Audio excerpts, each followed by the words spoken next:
जन वल्लभ गिरिवरधारी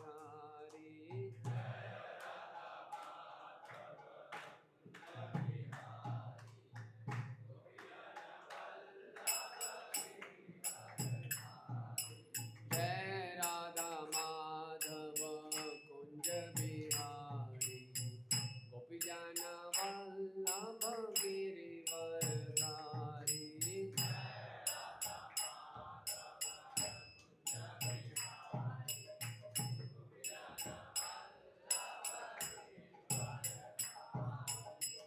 यशोदानंदन ब्रज जन रंजन यमुना तीरवनचारी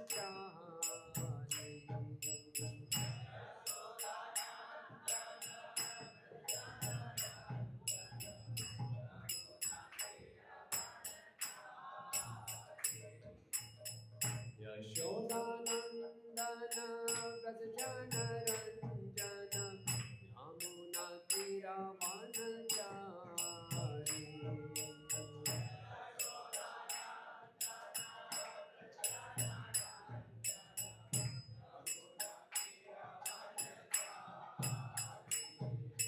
जय राधा माधव कुंज बिहारी गोपी जन वल्लभ गिरिवरधारी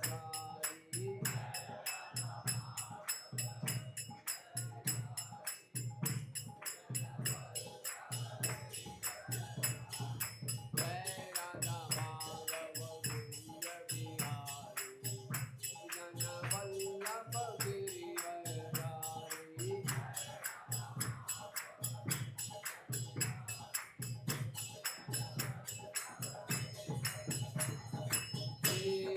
कृष्ण प्रभु नित्यानंद श्री अद्वैत गदाधर शिवासादि गौर भक्त वृंद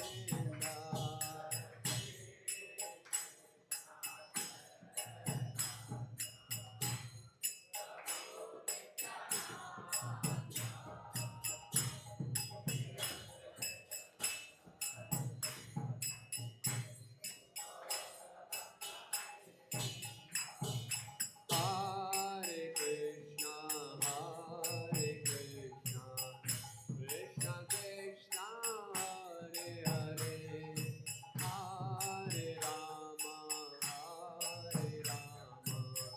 Rama Rama, Hare Hare.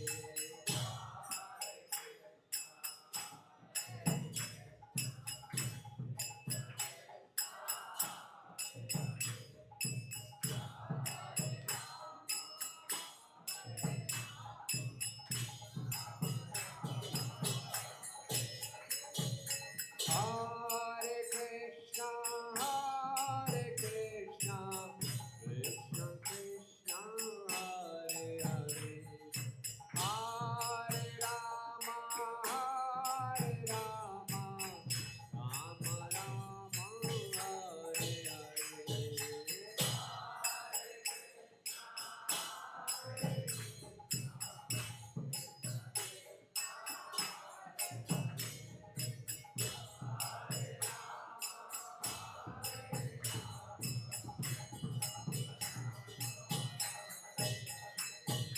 Hare Krishna, Krishna Krishna, Hare Hare, Hare Rama, Rama Rama, Hare Hare.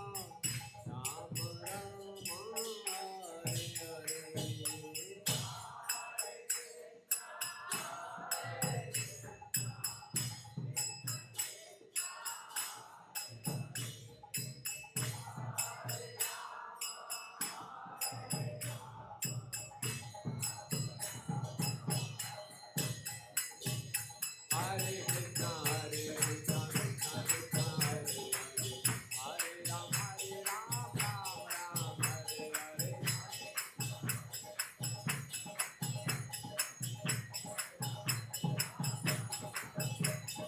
Hare Krishna, Krishna Krishna, Hare Hare, Hare Rama, Rama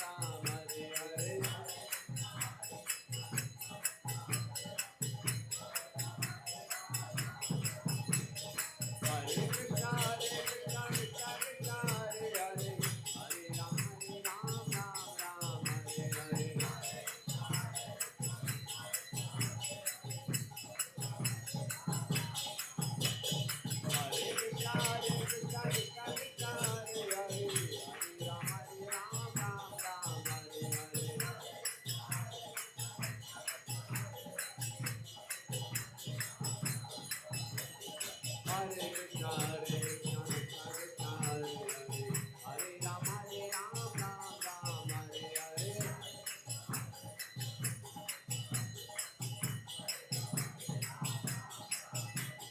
Ram Lakshman Janaki, Ram Lakshman Janaki, Jai Bolo Hanuman ki, Jai Bolo Hanuman ki, Ram Lakshman Janaki, Ram Lakshman Janaki, Jai Bolo Hanuman ki, Jai Bolo Hanuman ki.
Madhav ji की, देवी तुलसी महारानी की, ग्रंथ श्रीमद् भागवतम की, जगत गुरु श्रील प्रभुपाद की, ताई गौर प्रेमानंदे। ओम अज्ञानतिमिरन्धस्य ज्ञानञ्जनशलाकया चक्षुरुन्मीलितं येन तस्मै श्रीगुरुवे नमः। श्रीचैतन्यमनोभीष्टं स्थापितं येन भूतले स्वयं रूपा कदा मह्यं ददाति स्वपदान्तिकं। वन्देऽहं श्रीगुरो श्रीयुतापदकमलं श्रीगुरून् वैष्णवांश्च श्रीरूपं साग्रजातं सहगण रघुनाथान्वितं तं सजीवं साद्वैतं सावधूतं परिजनसहितं कृष्ण चैतन्यदेवं श्रीराधा कृष्णपादान् सहगण ललिता श्रीविशाखान्वितांश्च। हे कृष्णा करुणा सिन्धु दीनबन्धु जगत्पते गोपेश गोपिका कान्त राधा कान्त नमस्तुते।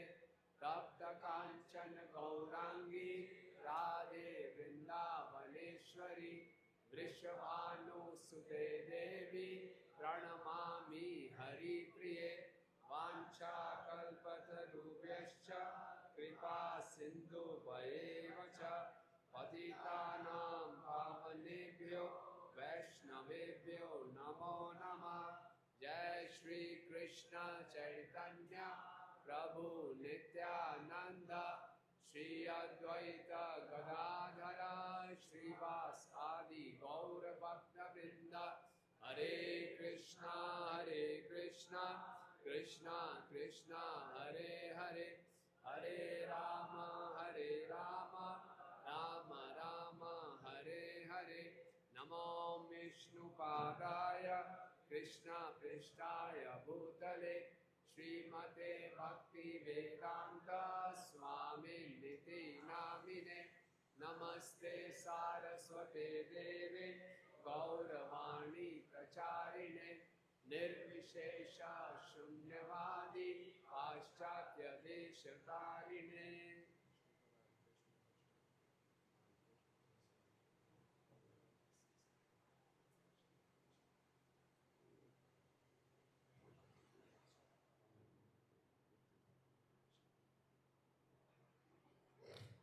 हरे कृष्णा रामाय रामभद्राय रामचंद्राय वेदसे नाथाय नाथाय सीताय पतये नमः। सीताराम लक्ष्मण हनुमान की जय। चित्रकूट यात्रा की। हमारे चित्रकूट यात्रा का ये आखिरी सत्र है। कैसा लग रहा है आपको? खुशी हो रही है? यात्रा समाप्त हो रही है? कंटिन्यू करें? आप सबका बहुत धन्यवाद। आपने बहुत साहस दिखाया, उत्साह दिखाया। इतनी गर्मी में भी आपने पूरा अपना उत्साह बनाए रखा। बहुत बहुत धन्यवाद। और हम प्रार्थना करके जाते हैं यहाँ से कि हम बार बार आते रहें। हरि बोल। और रामायण के एक एक चरित्र इतने महान हैं, इतने उस प्रेरणा प्रदान करते हैं, इतने हृदय को शुद्ध करने वाली उनकी लीलाएं हैं कि बार बार उनको सुनने का मन करता है। तो अभी तक हमने भरत जी के चरित्र की चर्चा की और सीता मैया के चरित्र की चर्चा की और थोड़ा बहुत जटायु और लक्ष्मण इन सब के बारे में चर्चा हुई। लेकिन आज इस चरित्र की चर्चा कर रहे हैं, उसको उनके साथ हम अपने आप को आइडेंटिफाई कर पाएंगे। भरत जी का चरित्र तो बहुत ही महान है। लक्ष्मण जी 14 वर्ष तक कुछ खाए नहीं, सोए नहीं, हम सोच भी नहीं सकते। हनुमान जी का अलग श्रेणी है, सीता मैया का अलग सतीत्व और इतना धैर्य, तो बहुत ही उच्च चरित्र है। लेकिन आज इस चरित्र की हम चर्चा करेंगे तो लगेगा हाँ कुछ हमारे जैसा है। कौन है होंगे? सुग्रीव। तो आपने ड्रामा देखा, बहुत अच्छा ड्रामा था। तो भगवान लक्ष्मण जी के साथ जब सीता मैया की खोज कर रहे हैं दंडकारण्य वन में, तो उनकी भेंट कबंध से होती है। कबंध, कबंध एक ऐसा असुर था जिसका मुख नहीं था, उसका जो मुख पेट के अंदर था और बहुत लंबी लंबी उसकी भुजाएं थी और चौड़ी चौड़ी उसकी टांगें थी। जैसे आजकल का वर्णाश्रम है, क्षत्रिय बड़े कमज़ोर हैं और शूद्र बड़े स्ट्रांग हैं, सर है ही नहीं, ब्राह्मण है ही नहीं, तो वैसे था वो। और उसने राम और लक्ष्मण को दोनों लंबी भुजाओं से पकड़ लिया और राम और लक्ष्मण उसकी दोनों भुजाएं काट दी। और फिर कमंद था, पूर्व में कोई गंधर्व था, उसने बोला था, ब्रह्मा जी ने मुझे बताया था कि अगर आपको राम और लक्ष्मण आके ज़मीन में गाड़ेंगे तो मेरा उद्धार हो जाएगा। और फिर कबंध ने बताया कि आप आगे जाइए पंपा सरोवर में, वहाँ ऋष्यमुख पर्वत होगा, वहाँ आपको सुग्रीव प्राप्त होगा और सुग्रीव से जब आपकी भेंट होगी तो आप सीता मैया के बारे में, सीता मैया को खोजने में वो आपकी सहायता करेगा। तो कबंध का उद्धार करने के बाद राम लक्ष्मण आगे बढ़ते हैं, वहाँ पंपा सरोवर आता है। पंपा सरोवर में उनकी भेंट शबरी से होती है। कबंध ने शबरी के विषय में बताया था कि वो आपकी प्रतीक्षा कर रही है। और फिर भगवान पंपा सरोवर से निकलते हैं, बहुत ही रमणीक वातावरण होता है, भगवान को सीता मैया का स्मरण हो जाता है। राम एक साधारण नर की तरह बहुत शोक कर रहे हैं और लक्ष्मण उनको सांत्वना दे रहे हैं। तभी ऋष्यमुख पर्वत के चोटी से सुग्रीव जी अपने 4 मंत्रियों के साथ ऊपर होते हैं और वो देखते हैं ये राम और लक्ष्मण, ये 2 युवा हैं, दूर से दिखने में क्षत्रिय लग रहे हैं लेकिन सन्यासी का वेश धारण किया हुआ है। तो सुग्रीव बहुत घबरा जाता है। सुग्रीव को हमेशा डर होता है कि वाली कभी भी आ सकता है, मेरी हत्या कर सकता है, तो डर जाता है कि बस निश्चित रूप से वाली के व्यक्ति हैं। तो हनुमान जी को बुलाता है, आप जाइए देखिए, देख वाली के व्यक्ति हैं। हनुमान जी कहते हैं ठीक है। तो हनुमान जी सुग्रीव कहते हैं उनके पास जाइए, मेरी प्रशंसा कीजिए, देखिए उनके चेहरे के कैसे हाव भाव हैं। तो हनुमान जी एक वृद्ध सन्यासी का रूप धारण कर लेते हैं, डंडा लेते हैं, बहुत सी मालाएं डाल लेते हैं, हाथ में कमंडलू पकड़ते हैं और वहाँ पहुँच जाते हैं और दूर से राम लक्ष्मण जी के दर्शन करते हैं। और जब हनुमान जी राम लक्ष्मण के दर्शन कर रहे हैं तो हनुमान जी के हृदय में एक विशेष आनंद की अनुभूति होती है और हनुमान जी के हाथ से डंडा भी छूट जाता है, सारे शरीर में कंपन शुरू हो जाता है, बोले ऐसा क्यों हो रहा है। और राम लक्ष्मण दूर से एक सन्यासी को देखते हैं। राम लक्ष्मण कहते हैं इस निर्जन क्षेत्र में जहाँ कोई व्यक्ति नहीं आता, एक सन्यासी क्या कर रहा है। और हनुमान जी की भी इच्छा होती है मैं दोनों के पास जाऊँ। और हनुमान जी देखते हैं, जब दूर से देखते हैं कि सारे के सारे वृक्ष इनको झुक के प्रणाम कर रहे हैं और जितने भी जंगल के पशु हैं वो आसपास इनकी परिक्रमा कर रहे हैं। और हनुमान जी के हृदय में विशेष उत्साह है, बोले ये जो 2 व्यक्ति हैं कुछ विशेष हैं। तो हनुमान जी उनके और निकट आते हैं और राम और लक्ष्मण उनको देख रहे हैं। तो हनुमान जी कहते हैं आप दोनों इतने सुंदर वीर हो, इतना सुंदर आपका शरीर है, एक सूर्य की तरह चमक रहा है, एक नए बादल की तरह उसके शरीर की कांति है। आप तो ऐसे लगता है कि ब्रह्मा विष्णु शिव के कोई अवतार हो, लेकिन आपके चरण इतने कोमल हैं और ऐसे जंगल में आप क्यों चल रहे हैं?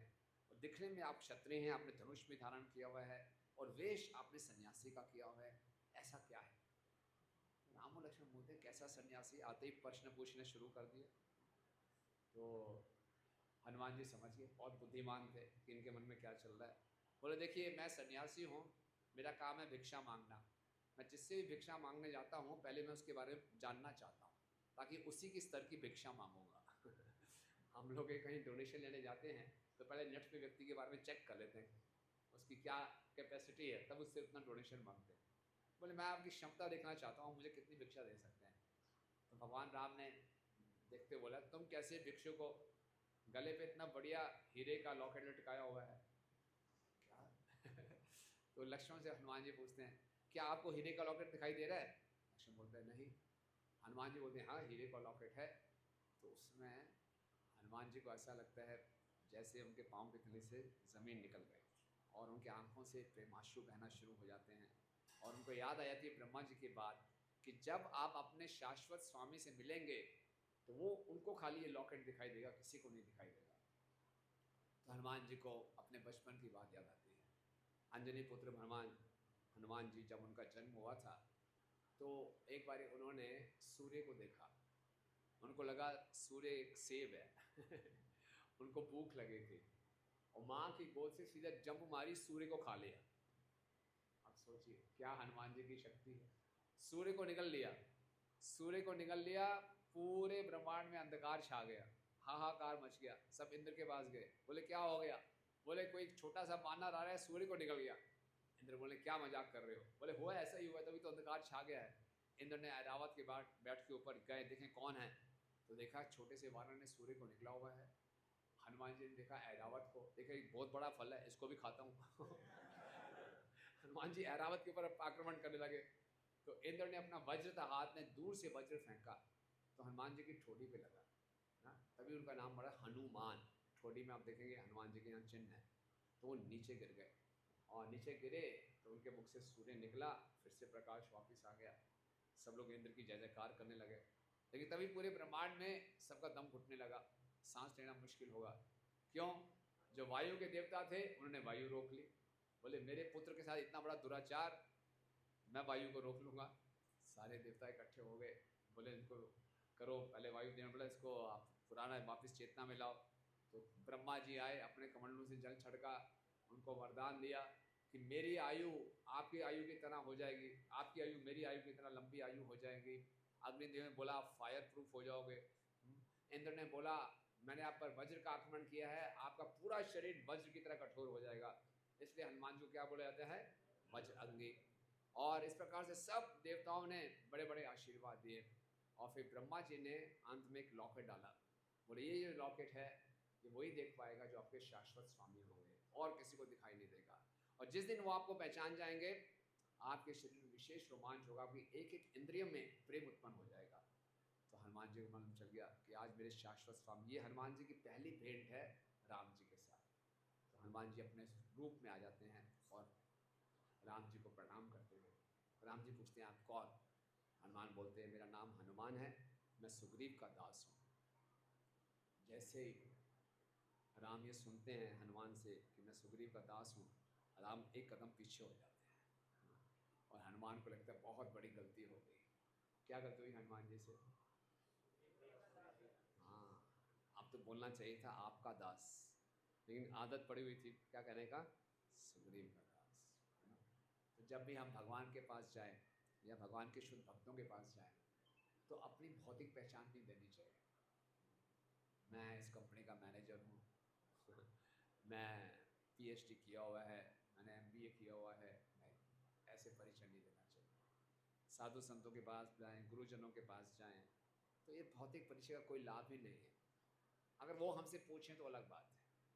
जब रामकेली में चैतन्य महाप्रभु गए थे तो रूप और सनातन गोस्वामी, डबीर खास और शाकर मलिक रात के अंधेरे में उनसे मिलने गए थे।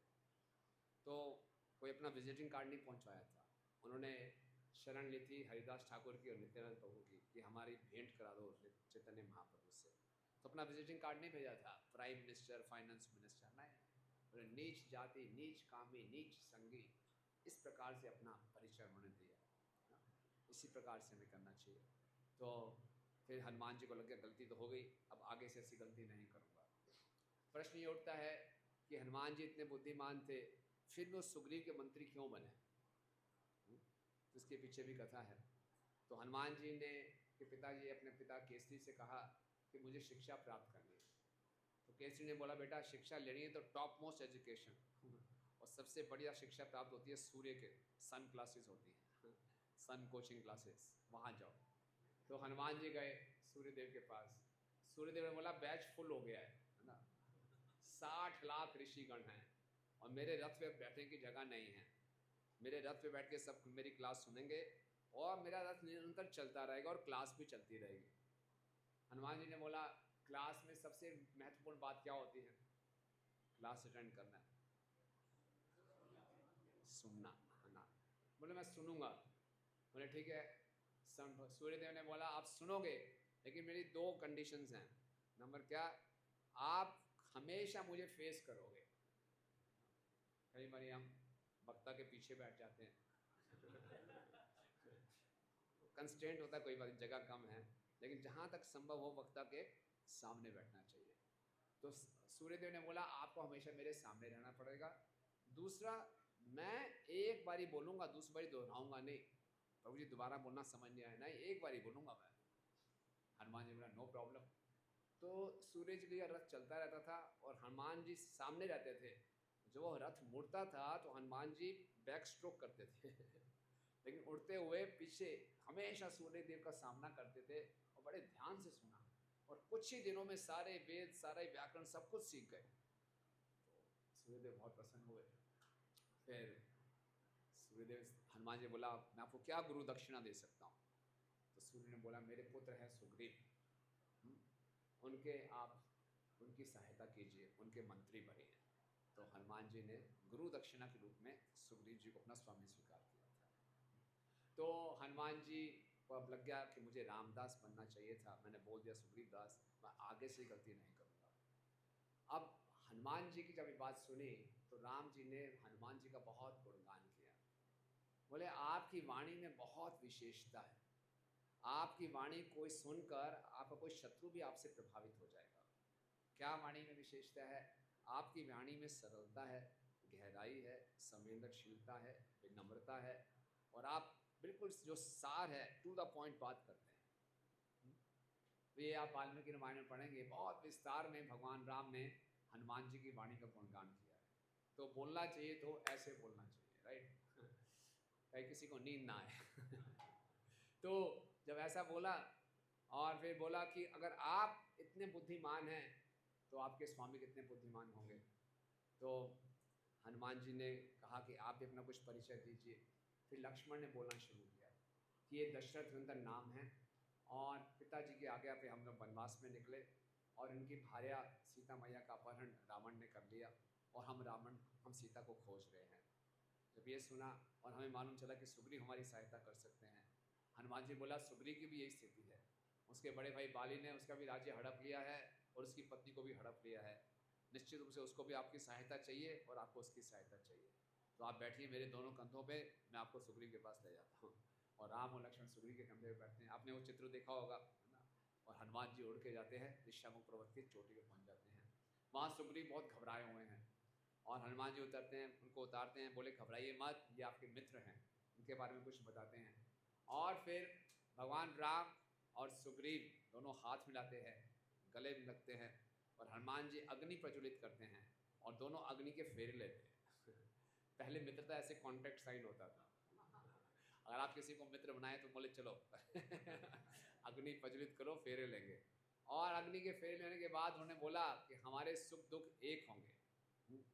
और भगवान राम ने बताया कि मित्र कौन होते हैं, बहुत अच्छी परिभाषा थी। बोले मित्र वो होते हैं कि उसके पास मेरू पर्वत के समान उसके अपने दुख होंगे, उसको वो रेत के दाने के समान समझेगा, और अपने मित्र का दुख रेत के दाने के समान होगा, उसको मेरू पर्वत के समान समझेगा। अपने दुखों को कुछ नहीं समझेगा, अपने मित्र के छोटे से दुख को बहुत बड़ा मानेगा और पूरी सहायता करेगा उसकी दुखों से पार करने की। तो इस प्रकार से दोनों ने एक दूसरे को आश्वासन दिया। और फिर सुग्रीव जी ने राम जी को बैठने के लिए कहा। तो एक चट्टान थी, सुग्रीव जी वृक्ष में गए, साधनिक वृक्ष था, उससे एक बहुत बड़ा पत्ता लेकर आए और बिछा दिया और राम को बोला आप बैठिए। राम जी ने क्या किया, उस पत्ते के कोने में बैठ गए और जगह छोड़ दी कि लक्ष्मण जी आके बैठेंगे, लेकिन सुग्रीव जी खुद आके तुरंत वहाँ बैठ गए। तो हनुमान जी ने देखा, बोले ये तो लक्ष्मण जी का अपमान है। भगवान राम भी देखकर हैरान हो गए और हनुमान जी ने क्या किया, तुरंत एक दूसरी पत्ती तोड़ी और एक दूसरी चट्टान पे बिछा दी और लक्ष्मण जी को बोला आप बैठिए, और खुद लक्ष्मण जी के चरणों में बैठ गए। यहाँ तो हमने ड्रामे में देखा कि 2 कुर्सियाँ दी थी सुग्रीव ने, तो वहाँ 2 कुर्सियाँ नहीं दिए थे, केवल राम जी को आसन दिया था, लक्ष्मण जी को आसन नहीं दिया था। और जब भगवान राम ने देखा कि हनुमान जी ने लक्ष्मण जी को सही सम्मान दिया तो बड़े प्रसन्न हुए हनुमान की बुद्धिमत्ता को देखकर। भगवान राम को ये बुरा लगा था कि सुग्रीव ने लक्ष्मण का सही सम्मान नहीं किया, और हनुमान जी को ये बुरा लगा कि सुग्रीव ने राम का भी अपमान किया और लक्ष्मण का भी अपमान किया। तो फिर क्या हुआ, हनुमान जी ने पूछा, भगवान राम ने पूछा कि रावण ने सीता का अपहरण कर लिया है, आप मेरी सहायता कर सकते हैं? तो सुग्रीव ने बोला हाँ, हमने देखा था कि रावण आकाश मार्ग से एक स्त्री को लेकर जा रहा था और स्त्री आपका राम पुकार रही थी और उसने ऊपर से कुछ आभूषण फेंके थे। तो राम बड़े उत्साहित हो जाते हैं, सीता ने आभूषण फेंके तो जल्दी लेकर आओ। तो हनुमान सुग्रीव गुफा में जाते हैं और आभूषण लेकर आते हैं, जैसे यहाँ दिखाया, राम को दिखाते हैं, राम बहुत उत्साहित हो जाते हैं। और फिर सुग्रीव बोलते हैं मैं सीता मैया को ढूंढने में पूरी सहायता करूँगा। भगवान राम बोलते हैं आप बताइए आपसे मुझे क्या सहायता चाहिए। तो फिर सुग्रीव बताना शुरू करते हैं बाली के विषय में, कि बोले बाली और मैं बहुत अच्छे मित्र थे, बहुत अच्छे हमारा प्रेम था, एक आत्मा 2 देह थी, हम जहाँ जाते थे इकट्ठे जाते थे। तो एक बारी मैं असुर का पुत्र था मायावी, वो हमारे कृषिक इंडिया में आया और उसने वाली को जोर जोर से ललकारा, और वाली बहुत साहसी था, किसी का दुस्साहस नहीं होता वाली को ललकार दे। वाली उसका वध करने के लिए आगे बढ़ा और मैं उसके साथ गया, और जो मायावी दानव था वाली से बचने के लिए भागते भागते एक गुफा में प्रवेश कर गया। और वो गुफा ऐसी थी कि बहुत, जब उस गुफा से प्रवेश करते थे तो अंदर ही अंदर और गुफाएं थी, और उससे बाहर निकलने का एक ही रास्ता था, अंदर जाने का भी एक ही रास्ता था, बाहर निकलने का भी एक रास्ता था। तो वाली ने मुझे कहा सुग्रीव को, इस द्वार पे खड़े हो जाओ, और कोई निकलने का रास्ता तो है नहीं, अगर निकलेगा यहीं से निकलेगा, यहाँ से निकलेगा, आप तुम पकड़ लेना, और मैं अंदर जाता हूँ इसका पीछा करता हूँ, और तुम प्रतीक्षा करते रहना, मैं इसका वध करके बाहर आऊँगा। तो सुग्रीव बाहर प्रतीक्षा करते रहे, काफ़ी महीने बीत गए, अंदर से कुछ आवाज़ नहीं आ रही। एक बारी बहुत ज़ोर से चिल्लाने की आवाज़ आई, उसके बाद सब शांति हो गई, क्योंकि वाली जब किसी का वध करता था तो उत्साह से चिल्लाता था, लेकिन इस बारी जो चिल्लाने की आवाज़ आई वो वाली की नहीं आई, किसी और की आवाज़ आई, और कुछ ही समय के बाद खून निकल रहा है। तो सुग्रीव चिंतित हो गया, कहीं वाली का वध तो नहीं हो गया। अगर वाली का वध हो गया है तो फिर ये दानव तो बहुत शक्तिशाली है, ये तो मेरा भी वध कर देगा, ऋषिक इंडिया के सभी निवासियों का वध कर देगा। तो क्या करना चाहिए, क्योंकि और कोई इस गुफा से बाहर निकलने का रास्ता नहीं है, इस गुफा के द्वार को मैं बंद कर देता हूँ। तो बहुत बड़ी चट्टान लाके बड़ी हिम्मत के साथ गुफा के द्वार पे उसने रख दी, और बड़ा मायूस होकर उदास आके वापस आ गया। राजे में घोषणा कर दी कि वाली का वध हो गया, बड़ा शोक मनाया गया। सभी मंत्रियों ने बोला आप ही राजा बनिए, तो उसको राजा बना दिया। कुछ दिनों के बाद हुआ क्या था कि वाली ने असुर का वध किया था।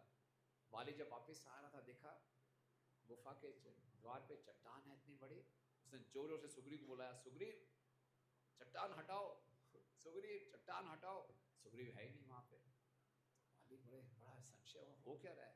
वो बड़ी मेहनत करके उसने जब चट्टान को हिलाया, वाली ने अंदर से सोचा हो सकता है कोई और असुर आ गया, उसने शायद सुग्रीव का वध कर दिया और मेरे वध करने के लिए चट्टान रख दे। पहले उसने ऐसा सोचा, लेकिन जब उसने बड़ी मुश्किल से चट्टान को हिलाया तो दिखा नहीं, सुग्रीव का कहीं शव भी दिखाई नहीं दे रहा, सुग्रीव भी दिखाई नहीं दे रहा। तो उसको लगा ये सुग्रीव का षड्यंत्र था, सुग्रीव मुझे मारना चाहता था, मेरा राज्य हड़पना चाहता था।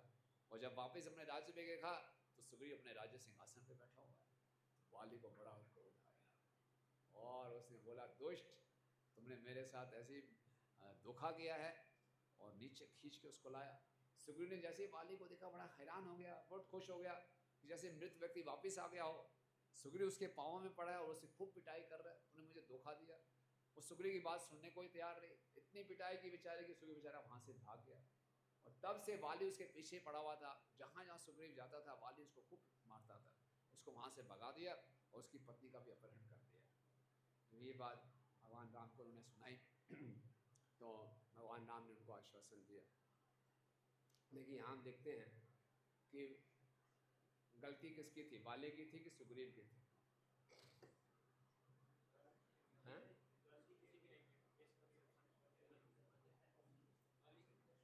वाले की गलती थी। सुग्रीव से गलती हुई थी कि नहीं हुई थी? सुग्रीव से भी गलती हुई थी। क्या गलती हुई थी सुग्रीव से? अजम्पशन कर लिया बिना एविडेंस के। और वाली से क्या गलती हुई? हैं? क्लैरिफाई नहीं किया। एक्चुअली दोनों ने एज्यूम कर लिया, लेकिन सुग्रीव के पास कोई मौका नहीं था क्लैरिफाई करने के लिए वाली से। वो अंदर गुफा के अंदर जा नहीं सकता था। लेकिन वाले के पास तो पूरा मौका था सुग्रीव से क्लैरिफाई करने के लिए, सुन तो लेता, एक बारी बात तो पूरी करने देता। तो कई बारी ऐसा हम भक्तों के बीच में भी हो जाता है, हम कुछ व्यवहार देखकर, किसी का कोई हाव भाव देखकर एज्यूम कर लेते हैं इसने किया होगा, पहले भी ऐसा हुआ था, फिर ऐसा हुआ है, यही होगा।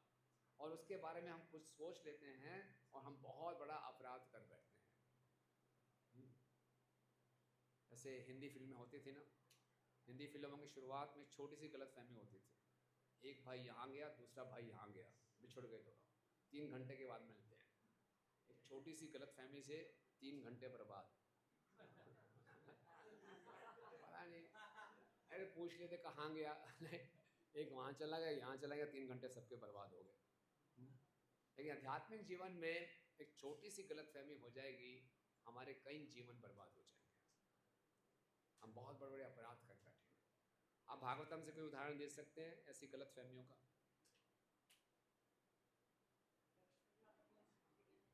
दक्ष प्रजापति और शिव जी। यस, दक्ष प्रजापति ने सोच लिया कि शिव जी मेरा आदर नहीं कर रहे, आप पूछ लेते हैं। यस, और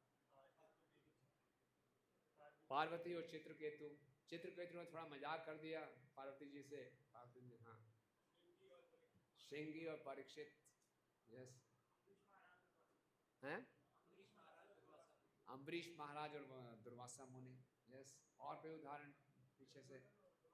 हैं, दुर्योधन और द्रौपदी, कैसे?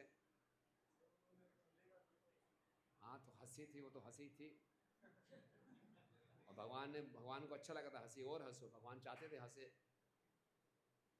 कोई भगवान चाहते थे युद्ध हो इसमें कोई गलतफहमी नहीं थी। और हम देखते हैं भागवत में 9वें स्कंद में वर्णन आता है, सगर के 60,000 पुत्र थे, और सगर जो थे वो अश्वमेध यज्ञ कर रहे थे, लेकिन घोड़ा गायब हो गया था। तो अपने 60,000 पुत्रों को भेजा, ढूंढ के लाओ घोड़ा कहाँ है। ढूंढते ढूंढते ढूंढते कपिल मुनि के आश्रम में गए। कपिल मुनि जी तपस्या में, समाधि में हैं, और देखा घोड़ा पीछे खड़ा है। एज्यूम कर लिया उन्होंने कि कपिल मुनि ने घोड़ा छुड़ाया है, और उनसे उसके बाद में उल्टा सीधा व्यवहार कर बोलने लगे, तलवार निकाली, कपिल मुनि का वध करेंगे। स्वयं भगवान के अवतार उनके बारे में इतना गलत सोचे, तो इतना शोर शराबा हुआ, कपिल मुनि ने अपनी आंखें खोल ली। तो उनकी आंखें खोलते ही ऐसा नहीं कि कपिल मुनि को क्रोध आया, उन्होंने इतना बड़ा अपराध किया, इस अपराध से ही उन सबका शरीर जल के राख हो गया। इसलिए ये गलत धारणाओं को अंदर बिठाना बहुत खतरनाक है। मैच्योर जो भक्त होते हैं वो एक दूसरे को बेनिफिट ऑफ डाउट देते हैं, शायद ऐसा हो गया हो, क्लैरिफाई कर ले, पूछ ले ना, चेक, रीचेक, क्रॉस चेक। क्या? Check, recheck, cross check. कोई भी ओपिनियन बनाने से पहले चेक कर लो, रीचेक कर लो, क्रॉस चेक कर लो। हम भक्तों के समाज में आदान प्रदान कर रहे हैं, एक किसी के बारे में गलत धारणा बैठाना बहुत बड़ा अपराध हो सकता है। और हमारा दूसरे के बारे में कुछ मत बनाना बड़ा आसान है, ये ऐसा ही होगा, हमें बड़ी तसल्ली मिलती है ऐसे करके। इंग्लिश में कहावत है, the most dangerous jumping is jumping to conclusions. Conclude करने से पहले check, recheck, cross check, assume मत करो, पूछ लो। कुछ भी हो सकता है, ऐसा भी हो सकता है, वैसा भी हो सकता है। तो अपनी छोटी सी बुद्धि पे इतना विश्वास नहीं करना चाहिए। अगर वाली सुग्रीव की बात को सुन लेता, थोड़ा समझने का प्रयास करता, तो उनकी मित्रता बनी रहती, उनका प्रेम बना रहता। लेकिन वाली ने खुद भी दुखी रहा, सुग्रीव को भी बहुत दुख दिया, एक छोटी सी गलतफहमी, और उसने उसको क्रॉस चेक नहीं किया। तो भगवान राम ने जब ये सुना, तो भगवान राम ने बोला, निश्चिंत रहो सुग्रीव, मैं वाली का वध करूँगा। जैसे ही भगवान राम ने बोला कि मैं वाली का वध करूँगा, 3 स्थानों में अलग अलग घटनाएं घटती हैं। अशोक वाटिका में सीता मैया बैठी हैं, और सीता मैया बहुत उदास रहती थी, परेशान रहती थी। तभी ऊपर से एक फूल गिरता है सीता मैया के सामने, और सीता मैया की बाईं आंख फड़कती है। जब स्त्रियों की बाईं आंख फड़कती है तो उसको शुभ लक्षण माना जाता है। तो पहली बारी अशोक वाटिका में सीता मैया के चेहरे में कुछ मुस्कान आती है, और उधर वाली तारा का संग कर रहा होता है। जैसे ही भगवान ये वचन बोलते हैं कि मैं वाली का वध करूंगा, वाली की भी बाईं आंख फड़कती है, वाली घबरा जाता है, ऐसा क्यों होगा। और उधर लंका में रावण अपने सेवक के साथ तलवार चलाने का अभ्यास कर रहा है, और तलवार चलाने का अभ्यास करते करते उसकी बाईं आंख फड़की। जब बाईं आंख फड़की तो अपना निशाना चूक गया, और जब निशाना चूक गया तो जिस सेवक के साथ वो अभ्यास कर रहा था, उस सेवक ने रावण के गर्दन पे तलवार रख दी। पहली बार ऐसा हुआ। रावण को इतना गुस्सा आया, उसने तलवार से अपने सेवक का सर काट दिया, और घबरा गया, ऐसा कैसे होगा। तो भगवान के एक वचन से अलग अलग घटनाएं घटेगी, ये होने वाला है। तो फिर सुग्रीव ने कहा, भगवान राम ने बोला, मैं तुम्हें आश्वासन देता हूँ, मैं वाली का वध करूँगा। लेकिन वाली इतना डरा हुआ था, सुग्रीव इतना डरा हुआ था वाली के पराक्रम से, उसको विश्वास नहीं हो रहा, जैसे हमने ड्रामा में देखा। तो सुग्रीव को संशय हो रहे थे भगवान की शक्ति के ऊपर। तो लक्ष्मण जी मुस्कुराए, आपको भगवान की शक्ति में संशय है? बोले, मैं इतना डरा हुआ हूँ क्या करूँगा। बोले, क्या करें? तो उसने बोला कि ये जो दुंदुभी राक्षस है, ये मायावी राक्षस का एक छोटा भाई था। ये एक बारी भैंसे के रूप में आया था, और इसने फिर से वाली को ललकारा था। तो वाली ने बाहर आके इसकी पूंछ पकड़ के इसको घुमाया था, और पूंछ पकड़ के घुमाते घुमाते इसकी हत्या हो गई, और उसको जोर से फेंका, और इतनी दूर फेंका कि बहुत मीलों दूर जाके गिरा, और उसके मुख से जो खून था वो मतंग ऋषि के आश्रम के ऊपर गिर गया, और मतंग ऋषि के आश्रम के ऊपर गिरा, वो अशुद्ध हो गया। तो मतंग ऋषि ने श्राप दे दिया कि जो भी मेरे इस आश्रम के ऋष्यामुख पर्वत के 4 मील की परिधि में आएगा, जिसने इसको कुकांड किया है, उसकी मृत्यु हो जाएगी। इसलिए वाली कभी ऋष्यामुख पर्वत पे जाता नहीं था, क्योंकि वहाँ तभी सुग्रीव ने वो स्थान ले लिया था। तो बोले, ये जो दुंदुभी राक्षस है, उसकी हड्डियाँ यहाँ पड़ी हैं। तो मैं भगवान राम को तब मानूंगा कि जब एक पाँव के एक छोटी सी किक मारेंगे, तो इसको 200 धनुष की दूरी पे भेज देंगे। और दूसरा, वाली ने ये जो ताल वृक्ष दिखाई दे रहे हैं, एक तीर से इसको भेद दिया था। भगवान राम कुछ भी नहीं है। भगवान राम गए, थोड़ा सा पाँव स्पर्श किया, बहुत वो 80 मील दूर जाके गिरे उसके सारे हड्डियाँ। बोला, ठीक है। सुग्रीव बोला, नहीं, ये तो जब वाली ने फेंका था दुंदुभी को, तब तो अंदर हड्डियाँ थी, मांस था, खून था, बड़ा भारी भरकम था। ये तो हड्डियाँ हैं, कुछ भी कोई भी कर सकता है। भगवान राम फिर मुस्कुराए। भगवान राम ने एक तीर छोड़ा, और वाली ने तो एक तीर से एक वृक्ष को भेदा था। भगवान राम का एक तीर ने 7 वृक्षों को भेद दिया, और भेदते भेदते वो तीर रसातल में चला गया, रसातल से वापस आके भगवान के तिरछे में आ गया जब ये देखा सुग्रीव ने, तो बड़ा विश्वास हो गया। जय श्री राम। अब राम जी ने बोला, जाओ सुग्रीव, ललकारो वाली को, मैं उसका वध कर दूंगा। सुग्रीव की श्रद्धा वापस आ गई, है ना। तो देखिए, संशय आना गलत बात नहीं है। संशय आना भागवतम के तीसरे स्कंद में भगवान कपिल देव बताते हैं बुद्धि की निशानी है, okay? लेकिन संशय को बनाए रखना बुद्धिमता नहीं, वो बुद्धूमता है। तो संशय आते ही आते हैं, लेकिन संशय से हम ज्ञान प्राप्त नहीं कर सकते, पॉजिटिव नॉलेज नहीं ले सकते। संशय से ये हम जान सकते हैं कि क्या गलत है। जैसे आप रात को अकेले अपने कमरे में बैठे हैं, 1 बजे घंटी बजती है, तो आपको शक होगा, संशय होगा, ये कौन आया रात को इस समय। लेकिन संशय से जो आप पॉजिटिव नॉलेज गेन नहीं कर सकते, ठीक है ना। तो संशय आएंगे, उसका निवारण करना बहुत जरूरी है। लेकिन संशय को बनाए रखेंगे तो भक्ति में आगे नहीं बढ़ेंगे। संशय बनाए रख के भक्ति में आगे बढ़ने का मतलब है आप गाड़ी चलाते हो, अपने हैंड ब्रेक ऑन की हुई और गाड़ी चला रहे हैं, गाड़ी आगे बढ़ेगी।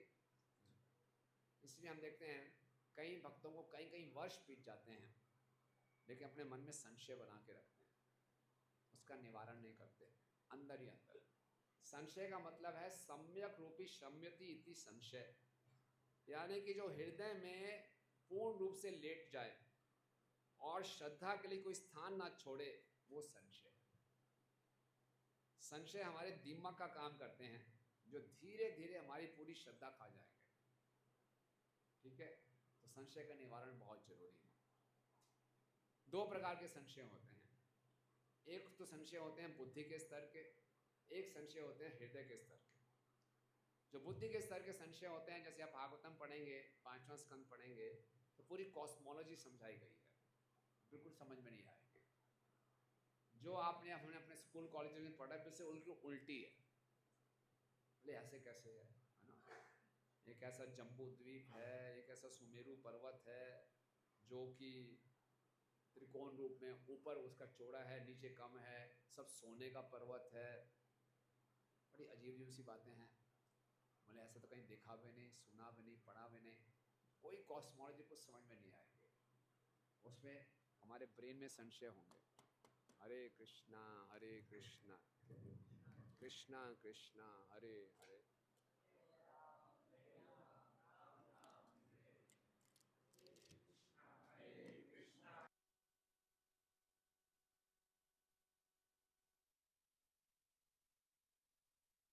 हरे कृष्णा कृष्णा कृष्णा हरे हरे, हरे राम हरे राम। तो तो जो ब्रेन के लेवल के, दिमाग के स्तर के संशय हैं, वो आना नेचुरल है, स्वाभाविक है। उसका निवारण कैसे करें? हो सकता है हमारे पास तुरंत ऐसे भक्त ना हो जिनका निवारण कर दें, तो वेट कीजिए, उसको रखिए। कोई ऐसे भक्त आते हैं, कई भक्त बहुत ऐसे मालूम ने बहुत कुशल होते हैं, एक्सपर्ट होते हैं, उनसे इनका निवारण कर सकते हैं। और दूसरे संशय होते हैं हृदय के संशय, इनका तुरंत निवारण करना चाहिए। ये 5 प्रकार के होते हैं। पहला संशय होता है हमारे लक्ष्य के ऊपर, कि हमारे जीवन का लक्ष्य है कृष्ण प्रेम प्राप्त करना, गोलोक धाम जाना। कई बार यही संशय हो जाएगा, यार गोलोक धाम है भी कहीं पे, ये कृष्ण प्रेम क्या होता है, किसने देखा है? कहीं जीपीएस में गोलोक धाम नहीं आता, कहीं गूगल में गोलोक धाम नहीं आएगा, क्या है? तो क्या मेरा जो जीवन का प्रयोजन है, जिसके लिए मैं पूरा जीवन समर्पित कर रहा हूँ, ये वास्तव में ठीक है कि नहीं, ये संशय आ जाता है। और दूसरा संशय होता है अभिधेय में, कि जो हमारा प्रोसेस है, क्या मुझे लक्ष्य तक पहुँचाएगा। प्रभुपाद जी ने बोला है 16 माला ध्यान पूर्वक जप करो, 4 नियमों का पालन करो, सेवा करो, निरपराध होकर जप करो, आप भगवत धाम चले जाएंगे। क्या पॉसिबल है? इतना आसान है? संशय। या कुछ और मंत्र लेना चाहिए। तीसरा संशय होता है गुरु की पोटेंसी पे, कि गुरु जी इतने शक्तिशाली हैं कि नहीं हैं। चौथा संशय सबसे खतरनाक है, हमें अपने लाइफ के गोल में भी संशय नहीं है कि भगवत धाम जाना है, हमें प्रोसेस में भी संशय नहीं है, हमें गुरु जी पे भी संशय नहीं है, नहीं हमें अपने आप पे संशय है कि ये सब मुझ पे काम नहीं करेगा, मेरे जो अनर्थ हैं कुछ स्पेशल हैं, मैं 84 लाख योनियों में नहीं आता। कुछ काम नहीं करेगा। ना गुरु जी की कृपा, ना भगवान की कृपा, कुछ काम करने वाला नहीं है। मैं ऐसे का ऐसा ही रहूँगा। बहुत खतरनाक है। भगवान गीता के चौथे अध्याय में कहते हैं अज्ञश्च अश्रद्धाना च संशयात्मा विनश्यति। अज्ञ वो है जो पशु के समान बिल्कुल अज्ञानी है, उसको पता ही नहीं शरीर आत्मा क्या भेद होता है। अधिकांशतः लोग इसी श्रेणी में हैं, उसको ज्ञान नहीं है। अज्ञश्च अश्रद्धाना च, अश्रद्धाना वो व्यक्ति है जिसको ज्ञान है लेकिन श्रद्धा नहीं है। लेकिन संशय आत्मा क्या है? जिसको ज्ञान भी है, श्रद्धा भी है, लेकिन संशय है कि मुझ पे काम नहीं करेगा। वो विनश्यति, उसका सत्यानाश। भक्ति करते हुए ये संशय रखना कि ये मुझ पे काम नहीं करेगी, भक्ति सिद्धांत श्री ठाकुर कहते हैं ये एक प्रकार की नास्तिकता है। मैं जैसा मर्जी हूँ, मैं बहुत ही खराब हूँ, बहुत ही आलसी हूँ, बहुत ही अहंकारी हूँ, बहुत काम वासनाएं हैं, सब कुछ गंदगी है मेरे में, लेकिन मुझे गुरु और कृष्ण की कृपा पे पूरा विश्वास है। अगर मैं प्रोसेस को फॉलो करूँगा मैं शुद्ध हो जाऊँगा, ये विश्वास होना चाहिए। ये विश्वास नहीं है तो नास्तिकता है। तो ये चौथा संशय। पांचवा संशय होता है कि कई बारी शास्त्रों में विरोधाभास दिखाई देता है। कभी शिव जी को महान बताया जा रहा है, कभी दुर्गा जी को महान, कभी कृष्ण को महान, और कहीं भागवतम के अंदर ही कहीं ऐसे ऐसे प्रसंग हैं, कृष्ण के चरित्र समझ में नहीं आता ऐसा क्यों किया भगवान ने, तो हम उसका समन्वय नहीं बैठा पाते, तो उससे संशय होते हैं। तो ये 5 प्रकारों के संशय का तुरंत निवारण करना चाहिए। कौन कौन से संशय याद हो गए? 5। पहला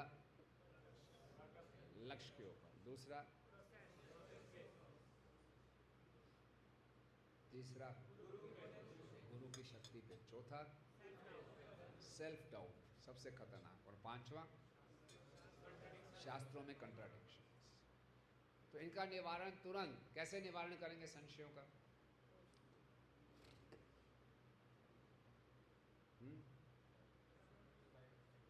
क्लैरिफाई किससे करेंगे?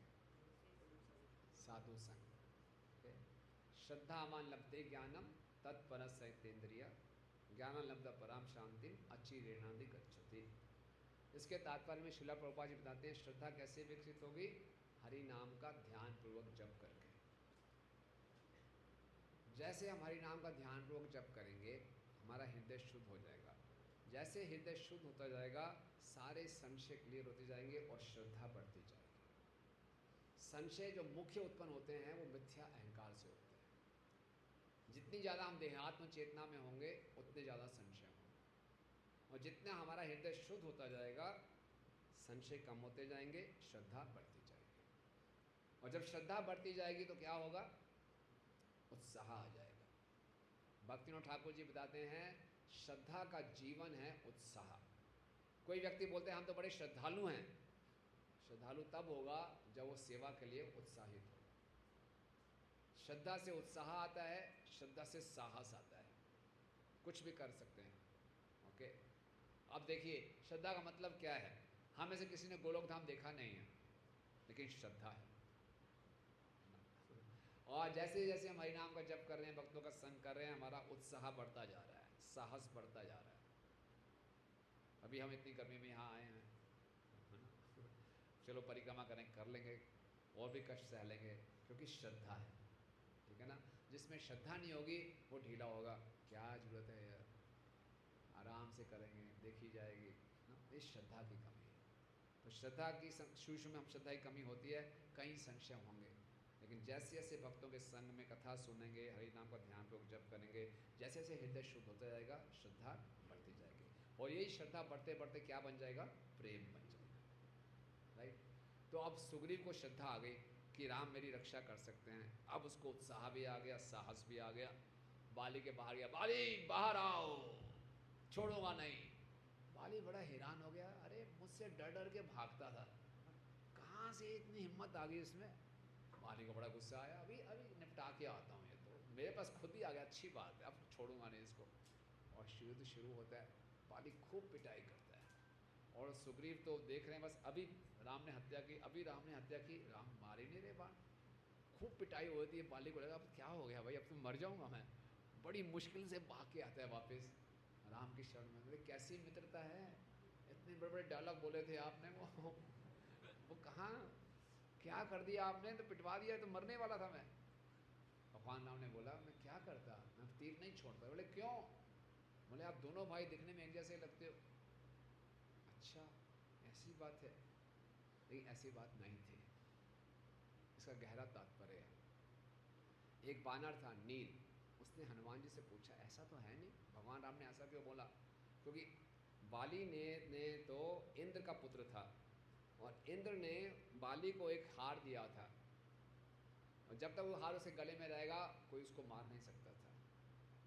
तो ये तो बाली के गले में हार था, फिर कैसे भगवान तो देख रहे थे हार को, फिर भगवान ने ऐसे कैसे कहा? तो हनुमान जी ने समझाया कि आप दोनों एक हो, एक जैसे हो। एक जैसे क्या हो? दोनों नहीं जानते कैसे सम्मान करना है। क्या किसका अपमान किया था सुग्रीव ने? लक्ष्मण। बहुत सूक्ष्म था। तो भगवान ने सोचा जब तक ये सम्मान करना नहीं सीखेगा, ये नेता बनने के, राजा बनने के योग्य नहीं है। इसको सबक सिखाना चाहिए, इसकी थिट पिटाई होनी चाहिए। तो ये बहुत ज़रूरी है। सुग्रीव की क्या मानसिकता थी? सुग्रीव ने सोचा राम मेरे काम के व्यक्ति हैं, लक्ष्मण तो असिस्टेंट है, ऐसे ही है, छोटा मोटा भक्त है, ठीक है। हम कई बार ऐसे करते हैं, जो वरिष्ठ भक्त हैं उनके आगे पीछे घूमेंगे, उनको प्रणाम करेंगे, उनकी सेवा करने के लिए पूरे उत्सुक रहेंगे, लेकिन दिखने में ऐसे भक्त हैं, ठीक है, ऐसा। जो गुरु की सेवा करनी है, गुरु की सेवा से ज़्यादा गुरु के सेवकों की भी सेवा करनी है, ये भगवान उससे प्रसन्न होते हैं। भगवान बिल्कुल भी प्रसन्न हुए लक्ष्मण को आपने आदर नहीं दिया। एक बारी रामानुजाचार्य भ्रमण कर रहे थे अपने शिष्यों के साथ, तो उनको याद आया कि पास में ही मेरा एक शिष्य रहता जो बहुत धनी था। तो रामानुजाचार्य ने अपने शिष्यों को भेजा, जाके उनको समाचार दो कि मैं उनके यहाँ प्रसाद ग्रहण करूँगा। तो 2 शिष्य गए उस तीसरे शिष्य के पास जो बहुत धनी था, बोले गुरु महाराज आने वाले हैं। उसने नाचना शुरू कर दिया, तैयारियाँ शुरू कर दी। दोनों शिष्य वापस आ गए, बोले गुरुदेव समाचार दे दिया। बोले वो तो ठीक है, उसने आपके साथ क्या व्यवहार किया? बोले पानी भी नहीं पूछा, तो नाचना शुरू कर दिया, आप आने वाले हैं। तो रामानुजाचार्य बोले उसके पास नहीं जाएंगे। एक और दरिद्र शिष्य था, उसके पास गए। बाद में इस धनी शिष्य को मालूम चला कि उससे क्या गलती, उन्हें रामानुजाचार्य से क्षमा मांगी। तो हम लोगों को ये मानसिकता बदलनी है। हम जो भी हरि नाम ले रहा है वो हमारे लिए आदरणीय है। हर एक भक्त को हमने क्या देखना है? ये कृपा का भंडार है। वांछा कल्पतरुभ्यश्च कृपा सिंधु भयेव च पतितानां पावनेभ्यो वैष्णवेभ्यो। हम कैसे देखते हैं? हमें देखते हैं अच्छा रिसोर्स है, ये मेरा काम करवा देगा, इसकी जान पहचान वहाँ पे है, मंदिर में इसके पास कुछ पोजीशन है, काम का व्यक्ति है, ये कोई पोजीशन नहीं है, इतना रिसोर्सफुल नहीं है, काम का व्यक्ति नहीं है। हरे कृष्ण ज़्यादा उसको ध्यान नहीं देता। लेकिन एक एक भक्त जो हरि नाम ले रहा है वो हमको आशीर्वाद दे सकता है। वरिष्ठ को ये नहीं सोचा चाहिए इससे मैं क्या आशीर्वाद मांगूंगा, अरे बोल कर देता हूँ वांछा कल्पतरुभ्यश्च, ये बेचारा खुद पतित है, मेरे को क्या आशीर्वाद देगा? ऐसा नहीं सोचना चाहिए। कौन भक्त क्या है हम नहीं जानते, है ना? और कौन भक्त भविष्य में क्या बन जाए हम नहीं जानते। भक्तिनाथ ठाकुर बोलते हैं हमें हर भक्त से ऐसा व्यवहार करना चाहिए जैसे एक महाभागवत से व्यवहार करें, क्योंकि भविष्य में वो महाभागवत बन सकता है। और अभी हमने उसके साथ दुर्व्यवहार किया, हमारा अपराध जो है अपडेट हो जाएगा तुरंत। इतना खतरा नहीं लेना चाहिए। भगवान बहुत सुंदर संदेश सिखा रहे हैं सुग्रीव को। प्रैक्टिकल डीलिंग्स में हाँ, कोई नया भक्त कुछ गलती करेगा तो हम उसको डांट भी सकते हैं, उसको सुधारने का भी प्रयास कर सकते हैं, उसमें गलतियाँ भी ढूंढने का कर्तव्य है। जो वरिष्ठ भक्त हैं, जो कनिष्ठ को प्रशिक्षण दे रहे हैं, उनका कर्तव्य है कि उनमें गलतियाँ देखें, उनको सुधारें, उनको समझाएं।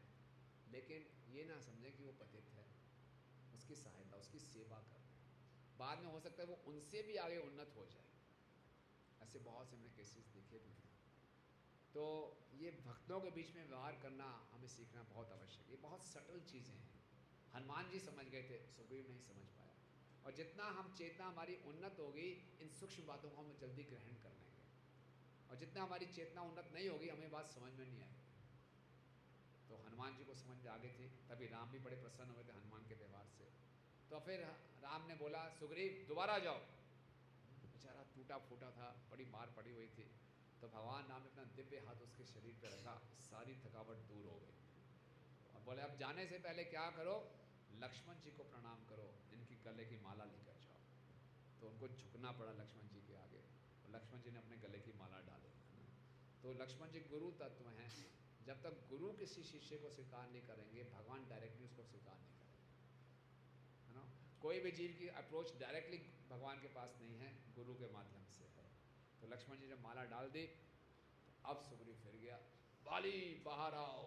बाली हैरान हो गया, अभी तो पिटाई खा के गया था, ये क्या हो रहा है इसको। तो अब तारण ने उसको चेतना दी कि बाली मत जाओ, मैंने सुना राम और लक्ष्मण इसको पूरा सहायता कर रहे हैं, वो दो साधारण जीव नहीं हैं और मुझे सही लक्षण दिखाई नहीं दे रहे। लेकिन बाली का अहंकार इतना बड़ा हुआ था, बाली कह रहा है मेरा स्ट्राइक रेट 100% रहा है अभी तक मैं कभी हारा नहीं हूँ कभी। और सुग्रीव इतनी बारी मैंने इसकी पिटाई की है, क्या है, अभी मार के आता हूँ। Over confidence. हालांकि बाली की भी बाई आंख फड़की थी, उसको भी चेतावनी मिली थी, तारा भी उसको समझा रही थी, और बड़ा अनयूजुअल था, अभी पिटाई खा गया, दोबारा फिर ललकार रहा है, लेकिन ओवर कॉन्फिडेंस में था बाली। चला गया, फिर से युद्ध शुरू हुआ, और इस बारी भगवान राम ने पीछे से तीर छोड़ दिया और बाली घायल हो गया। बाली ने बोला, ये क्या कर दिया आपने, आप मर्यादा पुरुषोत्तम नहीं हैं, कहने के लिए आपको धर्म का ज्ञान है, ये कैसा धर्म है। अगर आपको युद्ध लड़ना था, मैंने आपको क्या बिगाड़ा था, आपने मुझे क्यों मारा, और मारना भी था सामने आके युद्ध करते। भगवान ने बोला, तुम बानर के बानर ही रहोगे, तुम्हारा मन इतना चंचल है, बुद्धि है नहीं, तुम क्या जानोगे धर्म क्या होता है। धर्म से तत्वम निहितम गुहायाम, धर्म का तत्व समझना इतना आसान नहीं है। भगवान राम ने बोला, मैं एक श्वाकु वंश से हूँ, पूरी पृथ्वी पर हमारा राज्य है, और इस पृथ्वी में जो कोई भी है वो हमारी प्रजा है, तुम भी मेरी प्रजा में आते हो, और तुमने अपने छोटे भाई की पत्नी के साथ व्यभिचार किया है, ये बहुत बड़ा पाप है, इसकी सज़ा मृत्यु दंड है। अगर राजा ये मृत्यु दंड तुमको नहीं देगा तो उस राजा को ये पाप लगेगा, इसीलिए मैंने तुम्हारे साथ ये किया है। जब ये सुना बाली को तो उसकी आंखें खुली, उसने भगवान राम से क्षमा मांगी। तारा भी आ गई, अंगद भी आ गए। सुग्रीव बेचारा बहुत रोने लगा कि एक राज्य को पाने के लिए मैंने अपने भाई का वध कर दिया। सुग्रीव भी क्षमा मांग रहा है, बाली भी क्षमा मांग रहा है। फिर बाली ने अंगद को बोला, बहुत सुंदर बात बोली कि तुम सुग्रीव की सहायता करना, भगवान राम से प्रार्थना की अंगद को अपनी सेवा में लगाना। और फिर अंगद को बोला, कभी भी राग और द्वेष में मत फंसना। हाँ, बहुत ज़्यादा राग और द्वेष में हम फंसते हैं तो हमसे गलतियाँ होती हैं, क्योंकि बाली को बहुत द्वेष हो गया था सुग्रीव से, इसलिए उससे गलती हुई। तो अपना संतुलन खो देंगे अगर हम अधिक राग और द्वेष में फंसते हैं। ये व्यक्ति मुझे पसंद नहीं है, ये व्यक्ति बहुत पसंद है, उसके चक्कर में फंस के हम अपना बैलेंस खो बैठते हैं। तो उसके बाद जब अंगद का सुग्रीव बाली का पूरा अंतिम संस्कार किया, तो फिर सुग्रीव ने राम जी को निमंत्रण दिया, आप आइए हमारे राज्य में और आप हमारा राज्याभिषेक कीजिए। भगवान ने बोला, नहीं, मैंने प्रण ले रखा है कि मैं वन में ही वास करूँगा, तो आप जाइए किसी इंडिया में राज्य संभालिए, और 4 महीने के बाद, अब चतुर्मास शुरू हो गया है, आप आइए सीता मैया की खोज शुरू करेंगे। तो सुग्रीव चले जाते हैं किसी इंडिया में। चतुर्मास भगवान निरंतर स्मरण करते रहते हैं, कब मैं सीता को ढूंढने जाऊँगा। 4 महीने बीत जाते हैं, सुग्रीव वापस ही नहीं आता। सुग्रीव इतने सालों से बेचारा परेशान था, दर दर की ठोकरें खा रहा था, अब अचानक उसको राज्य मिल गया, सारे कंफर्ट्स मिल गए, भूल गया। तो सुग्रीव की मानसिकता एक साधारण बद्धजीव की तरह बताई गई है। किष्किंध्या, एक तरफ अयोध्या है, एक तरफ लंका है, बीच में किष्किंध्या है। अयोध्या की संस्कृति बहुत उन्नत संस्कृति है, वहाँ प्रेम है, सेवा का भाव है। लंका में शोषण है, राम प्रेम देते हैं, रावण काम का मूर्तिमान रूप है, वहाँ शोषण होता है। राम की पॉलिसी है यूज एंड थ्रो, रावण की, और राम सबको प्रेम देते हैं। बीच में किष्किंध्या है। किष्किंध्या में क्या है, दोनों तरफ हो सकता है ना। जैसे एक होती है संस्कृति, एक होती है दुष्कृति, वो बीच में होती है प्रकृति। तो हमारी प्रकृति भी ऐसी है। प्रकृति पे अगर कुछ काम नहीं करेंगे वो संस्कृति बनेगी कि दुष्कृति बनेगी। एक कमरा है, अगर उसकी सफाई नहीं करोगे अपने आप वो साफ होगा कि गंदा होगा। इसी प्रकार से हम अगर अपने आप में मेहनत नहीं करेंगे तो हमारी क्या होगा, पतन ही होगा, हमारी चेतना गिरेगी ही गिरेगी। और अपने आप में मेहनत करेंगे तो प्रकृति से कहाँ जा सकते हैं हम, संस्कृति में। तो सुग्रीव ने अपनी भूल गया। और जब हमें बहुत ज़्यादा कंफर्ट्स मिल जाते हैं, ऐशो आराम मिलता है, तो हम किस तरफ जाएंगे, संस्कृति की तरफ कि दुष्कृति की तरफ, दुष्कृति। और जब बहुत कंफर्ट्स मिलते हैं तो हम कृतज्ञता को भूल जाते हैं ना। Comforts lead to ingratitude. Comforts मिलने से हम क्या हो जाते हैं, कृतज्ञ हो जाते हैं। सुग्रीव भूल गया। हनुमान जी ने याद दिलाया, प्रभु क्या कर रहे हैं, भगवान राम की हमने सेवा करनी है। हनुमान ने बुलाया सब वानर, सबको भेज दो चारों दिशाओं में, 15 दिन के अंदर सारे वानर आ जाएं तो सबको मार दूंगा, कह के फिर नशे में डूब गया। उसको स्त्रियां प्राप्त हो रही थी, नशा हो रहा था, सब के सब उसके पास आराम थे, तो भूल गया। भगवान राम बोला क्या है, सुग्रीव आया नहीं। भगवान राम को बहुत क्रोध आ गया। भगवान राम ने लक्ष्मण को बोला, लक्ष्मण जाओ किष्किंध्या और सुग्रीव को बता दो कि जिस द्वार से उसका भाई गया है वो द्वार अभी भी खुला हुआ है। लक्ष्मण को बड़ी खुशी, ये बात की भैया आपने पहले बार अभी जाता हूँ सुग्रीव का सर काट देता हूँ। राम ने बोला नहीं, सर मत काटना, बस डांटना, है ना, वो हमारा मित्र है, हमारी सहायता करेगा। लेकिन लक्ष्मण को बहुत क्रोध आ रहा था। लक्ष्मण इतने क्रोध में गए, रास्ते में पेड़ पौधे चट्टाने सब काटते हुए कि मेरे भाई को धोखा दिया उसने। बड़े संसार का सबसे बड़ा पाप है कृतज्ञता।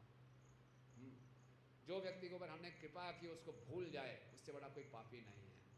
और दूर से देखा वानरों ने, लक्ष्मण इतने क्रोध में आ रहे हैं, वो घबरा गए और अंदर संदेश भेजा अंगद को। अंगद गए सुग्रीव के पास कि लक्ष्मण बहुत क्रोध में आ रहे हैं। सुग्रीव को इतना नशा है, इतना नशा, नशा टूट ही नहीं रहा उसका। और लक्ष्मण बाहर आए तो अंगद आते हैं, रुकिए जरा, मैं अभी सुग्रीव को बुला के लाता हूँ। लक्ष्मण का गुस्सा और बढ़ गया और देखा आसपास संगीत चल रहा है, सब नशे में धुत हैं, सुंदर सुंदर वानरियाँ नाच रही हैं।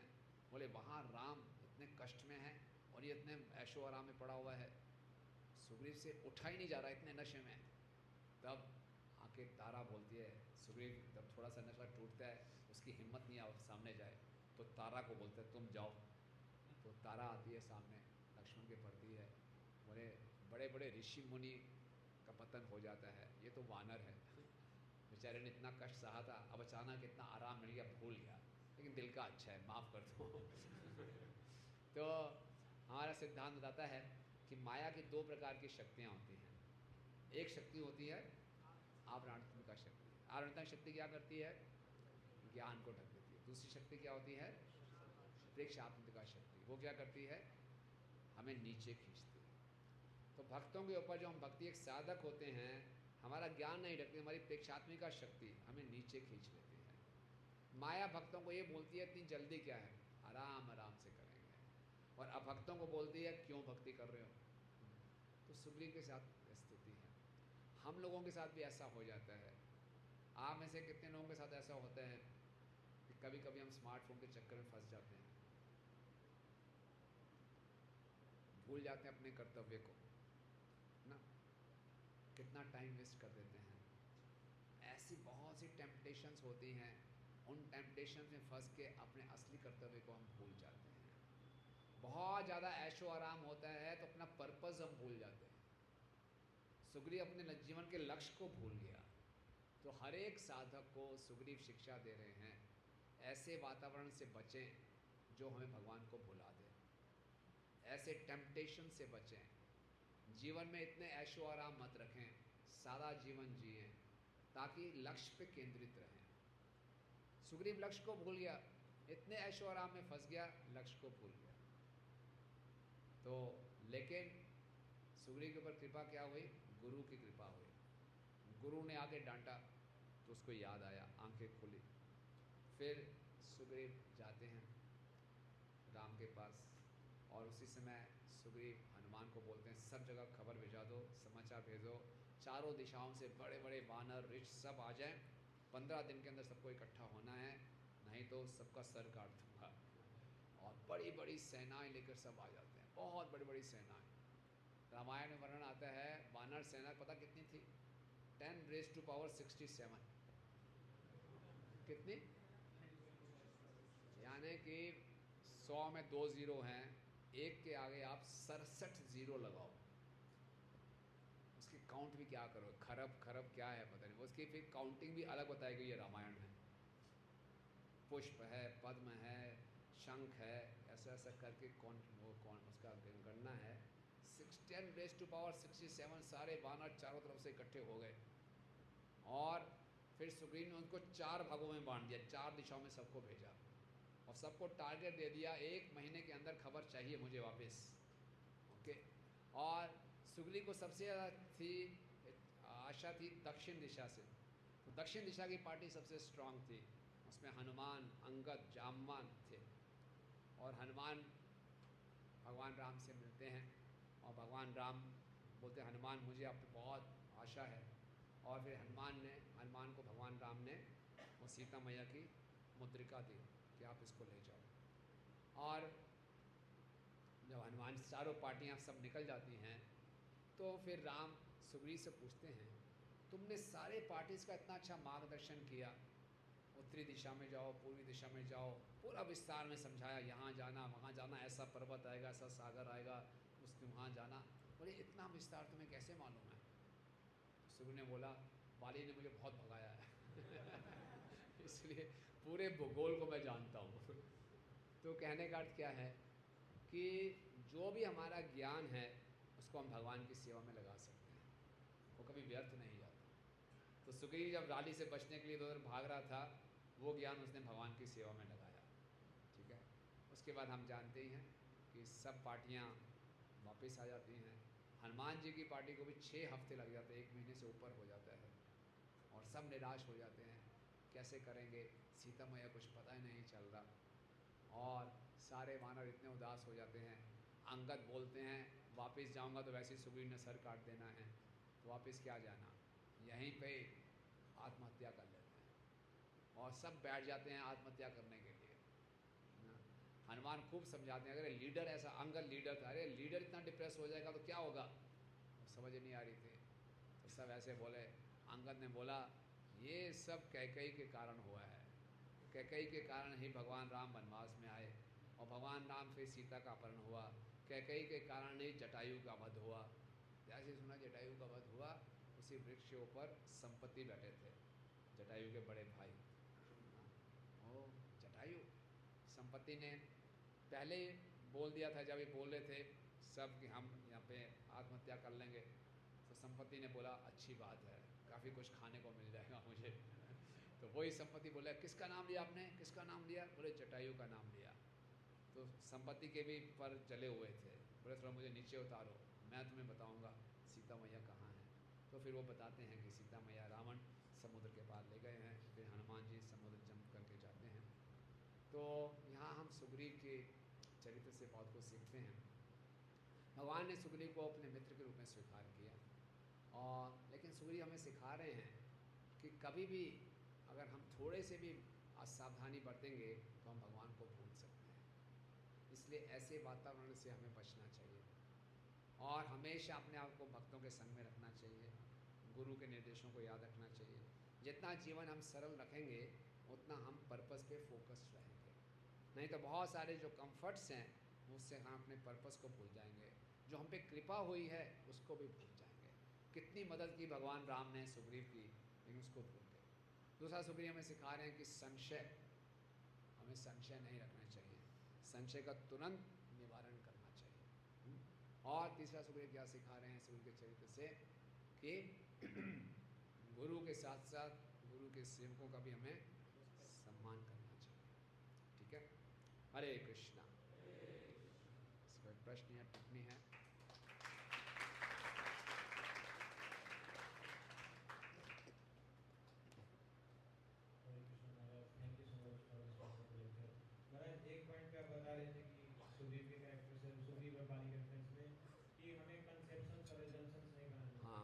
एक और सीख थी। यस। तो महाराज जो हम बन चुके हैं, जहाँ assumptions और conceptions हम बन चुके हैं, उनसे हम कैसे बचें, उनको ख़त्म कैसे करें जिसके बारे में कंसेप्शन बन गए हैं? तो जो हमारे किसी जीव को लेकर, किसी भक्त को लेकर कुछ मिसकंसेप्शन बचे हुए हैं, उसको हम फॉर्मेट कर दें। हम ये देखें कि जब भी हमारी मीटिंग हो रही है, ये पहली मीटिंग, कई बार हम अपनी मन की बहुत सुनते हैं। हमारे मन में हमेशा एक रिकॉर्डिंग चल रही है, ऐसा है, ये ऐसा है, ये ऐसा है, ये ऐसा है। उसको शांत कर दें और उसको मौका दें, उसे पॉजिटिव व्यवहार करें। ओके, इसका मतलब ये नहीं है कि हम मूर्ख बन जाएं। फॉर्मेट करने का मतलब कि हम भूलेंगे नहीं, हम जानते हैं इसका इतिहास क्या है, एक वक्त बार बार वही गलती कर रहे हैं, हमें मालूम है। लेकिन किसी को भी हमें शाश्वत काल के लिए कंडेम नहीं कर देना चाहिए, ये तो ऐसा ही है। Never condemn any one for eternity. ठीक है ना? तो हर एक को एक फ्रेश तरीके से देखने का प्रयास करना चाहिए। राइट? जैसे ना, क्रिकेटर थे, एक बहुत बड़े क्रिकेटर थे, तो उनसे बड़े सक्सेसफुल थे। तो उनसे पूछा कि आपकी सफलता का रहस्य क्या है? तो बोलते हैं कि मैं हर एक बॉल को उसकी मेरिट पे खेलता हूँ। पिछली बॉल पे मैं बीट हो गया, आउट होते रह गया, मैं उसको भूल जाता हूँ। हर एक बॉल के उसकी मेरिट पे खेल। इसी ढंग से हर व्यक्ति से, हर वक्त से जो बात कर रहे हैं, उस समय जो हम बेस्ट दे सकते हैं मेरिट पे खेलें, उसके इतिहास पे इतना नहीं जाए। राइट? वैसे प्रयास कर सकते हैं। हरे कृष्णा महाराज। एक अभी आप बोल रहे थे ना कि जैसे जो सुग्रीव था, उसको उसके पास पहले कुछ नहीं था, बाद में उसके पास बहुत सारी भोग ऐश्वर्य आ गया तो भगवान को भूल गया। तो हमें अपना जीवन सादा रखना चाहिए, सिंपल रखना चाहिए। तो हम कैसे सिंपल रख सकते हैं? क्योंकि अभी के टाइम में तो मतलब जैसे एडवांसमेंट हो रही है, टेक्नोलॉजी आ रही है, तो इसमें सादा का क्या मतलब हुआ? सादा का मतलब ये हुआ कि आ, बहुत ज़्यादा कंफर्ट्स ना हो। अब स्मार्टफोन रखना एक नेसेसरी एविल हो गया। लेकिन फिर भी हो सके अगर बटन फ़ोन से काम चले तो बेस्ट है, अगर हम चला सकते हैं तो रखना है। तो उसमें कम से कम ऐप्स रखें, जितना आवश्यक है उतना करें। ठीक है ना? ये एक उदाहरण दिया आपको, आप गैजेट्स की बात कर रहे हैं, जितना गैजेट्स की आवश्यकता है उतना ही रखें और उतना भी कम से कम उनका उपयोग करें। और वास्तव में अपने जीवन में भी आसपास जितना कंफर्ट्स हो, जितने उसकी आदतें कम डालेंगे, हम पर्पस ओरिएंटेड रहेंगे। क्योंकि ये संसार है, जो कंफर्ट्स हैं, ये हमें इल्यूजन में डाल देते हैं। जैसे हम गर्मी में बैठे हैं, ये सच्चाई है। एयर कंडीशन ऑन कर देंगे, सच्चाई से दूर हो जाएंगे। बाहर टेम्परेचर 48 डिग्री है, अंदर 20 डिग्री करके बैठे हैं, तो सच्चाई से दूर हो गए कि नहीं हो गए? तो यह संसार दुखी कहाँ है? सब ठीक तो है। ओके, सच्चाई से दूर हुए कि नहीं? ऑलरेडी हम सच्चाई से बहुत दूर हैं, और कंफर्ट बना देते हैं तो और सच्चाई से इल्यूजन इनटू इल्यूजन हो जाएगा, है ना? इसलिए संसार में जितने कंफर्ट्स रहेंगे, हमारा इल्यूजन और बढ़ता जाएगा। जो अपने आप कंफर्ट्स आ रहे हैं, ठीक है। प्रभुपाद जी के पास पहले कोई कंफर्ट्स नहीं थे। प्रभुपाद जी ज़मीन में सोते थे, राधा दामोदर मंदिर में। चटाई भी नहीं होती थी प्रभुपाद जी के पास, कुर्ता भी फटा हुआ होता था, है ना? प्रभुपाद के पास कोई धन ही नहीं होता था। और बाबा भी बाद में विदेश में गए, रोल्स रॉयस गाड़ी में उनको घुमाया जा रहा है, बड़ी बड़ी बिल्डिंग्स, बड़ा बड़ा, इतने इतने माला मिल रही है, इतना ऐश्वर्य मिल रहा है। प्रभुपाद तब भी प्रभावित नहीं हुए। मैं प्रभुपाद ने उससे आदत नहीं डाली, प्रभुपाद ने उसका भोग नहीं किया। ठीक है ना? तो हम, हर कोई अपनी अपनी कमजोरी जानता है कि कहाँ आकर मैं फंस जाता हूँ, तो उस वातावरण से दूर रहे। ठीक है ना? और माइक किसके पास है? यहाँ दीजिए सुग्रीव जी को। हाँ। हरे कृष्णा महाराज जी। मैंने ये पूछ रहा था कि श्री राम तो सर्वशक्तिमान है, वो तो प्रभु हैं, तो वो बाली को युद्ध में भी मार सकते थे, ऐसे छुपकर वार करना तो क्षत्रिय धर्म में भी नहीं है, मतलब है, तो ये भी उन्होंने क्लैरिफाई किया। बोले क्षत्रिय जब शिकार के लिए जाते हैं तो पशु को पीछे से ही मारते हैं। वाली तुम पशु हो, मैं क्षत्रिय हूँ, तो मैं तुम्हारा शिकार भी करूँगा तो पीछे से ही मारूंगा। इस ढंग से मिलता है। वो सामने से भी मार सकते थे, तो ऐसा क्यों नहीं किया उन्होंने? कोई आवश्यकता नहीं, भगवान के लिए कोई फर्क नहीं पड़ता कि मैं सामने आके मारूंगा। युद्ध तो करना ही नहीं था, भगवान युद्ध थोड़ी कर रहे थे उसको। भगवान का बाली से कुछ लेना देना नहीं था, मित्रता थी। और बाली ने क्या किया, पाप किया है, उसको सजा देनी है, सजा नहीं। ऐसा युद्ध के लिए ललकारा नहीं था भगवान, उसको सजा देना है, भगवान का ये कहना। यस, माइक दे दीजिए पीछे।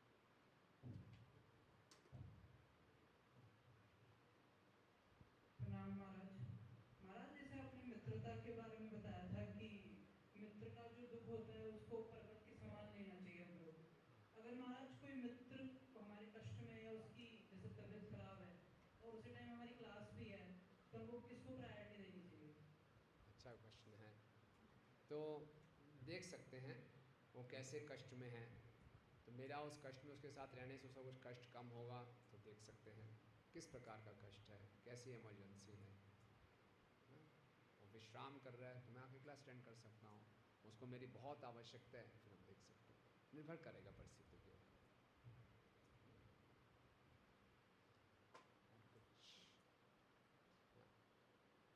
पीताम्बर को महाराज, जैसे कि आप बता रहे थे, जैसे मैंने सुना कि हर एक भक्त को ऐसे देखना चाहिए कि ये भक्त कृपा का स्रोत है। हाँ जैसे कृपा के रूप में है, कृपा का भंडार है, मुझे इसकी कृपा चाहिए। क्योंकि महाराज जिन भक्तों से हमारा अच्छा संबंध है, हैं। जिन भक्तों से हमारा अच्छा संबंध है, अच्छी बनती है, जो हमें रेस्पेक्ट करते हैं, उन भक्तों को हम इस रूप से देख पाते हैं। लेकिन जो भक्त थोड़ा डिसरिस्पेक्ट करते हैं, थोड़ा जिनसे हमारा अच्छा बनता नहीं है, तो उन भक्तों को हम इस नज़र से नहीं, मतलब मैं तो नहीं देख पाता इस नज़र से। तो ऐसे भक्तों से मतलब कैसे व्यवहार करें, और साथ साथ में उनको कि मतलब कि मेरी भक्ति में इनका भी योगदान है, ये भाव कैसे लाएं? हाँ, तो अभी हम जो एक दूसरे से व्यवहार करते हैं, एक दूसरे की कंडीशन नेचर को देख के व्यवहार करते हैं, है ना। हमें व्यक्ति पसंद है, पसंद नहीं, उसकी कंडीशनिंग हमें पसंद नहीं है, उसका रजोगुण तमोगुण हमें पसंद नहीं आ रहा, उसका रजोगुण तमोगुण मेरे रजोगुण तमोगुण से क्लैश हो रहा है, तो हमें पसंद नहीं है। तो वास्तव में मैं भी गुणों से पर हूँ, वो भी गुणों से परे है ना। हम तो जीवात्मा भगवान के अंश हैं। तो प्रहलाद महाराज क्या बोलते हैं, प्रहलाद महाराज बोलते हैं किसी को मित्र मानना, किसी को शत्रु मानना, ये पशु बुद्धि है। जब किसी पर भगवान की कृपा हो जाती है तो हर एक जीव को भगवान के दास के रूप में देखता है।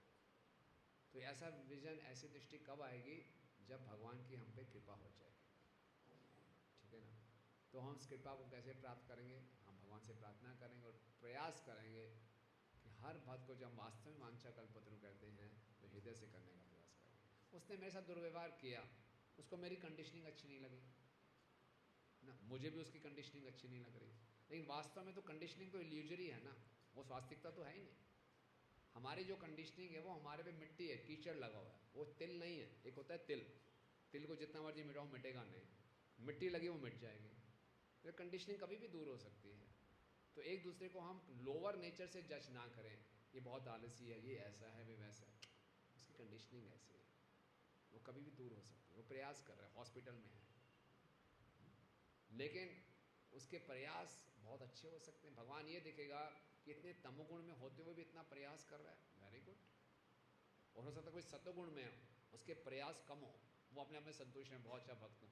और बेचारा जो तमोगुण में है वो कह रहा है मैं बहुत ही घटे बहुत ही गिरा हुआ भक्त हूँ, वो बेचारा प्रयास कर रहा है, तो भगवान हो सकता है उस पर ज़्यादा कृपा करें। और सतोगुणी जीव जो है बोले मेरा सब कुछ बढ़िया चल रहा है, फर्स्ट क्लास, वो इतना प्रयास ना करे। तो कौन जीव भगवान की कृपा को आकर्षित कर ले हमें पता नहीं, इसलिए हम तो भिखारी हैं ना। आप हर व्यक्ति को अपने को भिखारी समझना, तो भिखारी हो गया, मुझे तो कृपा चाहिए, जहाँ से भी थोड़ी थोड़ी मिल जाए इकट्ठा कर लूँगा, आशीर्वाद ले लूँगा, कृपा ले लूँगा।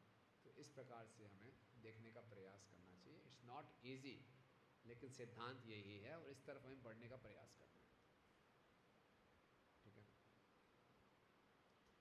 और कुछ? हाँ, हरे कृष्ण। जैसे कि ऐसे रिलेटेड क्वेश्चन था कि किसी भक्त का अभी नो ऑब्स्टेकल है ही, हम उसका कुछ कर नहीं सकते, मैं भी और सामने वाला भी दोनों गुणों से बंधे हुए हैं, पर किसी भक्त का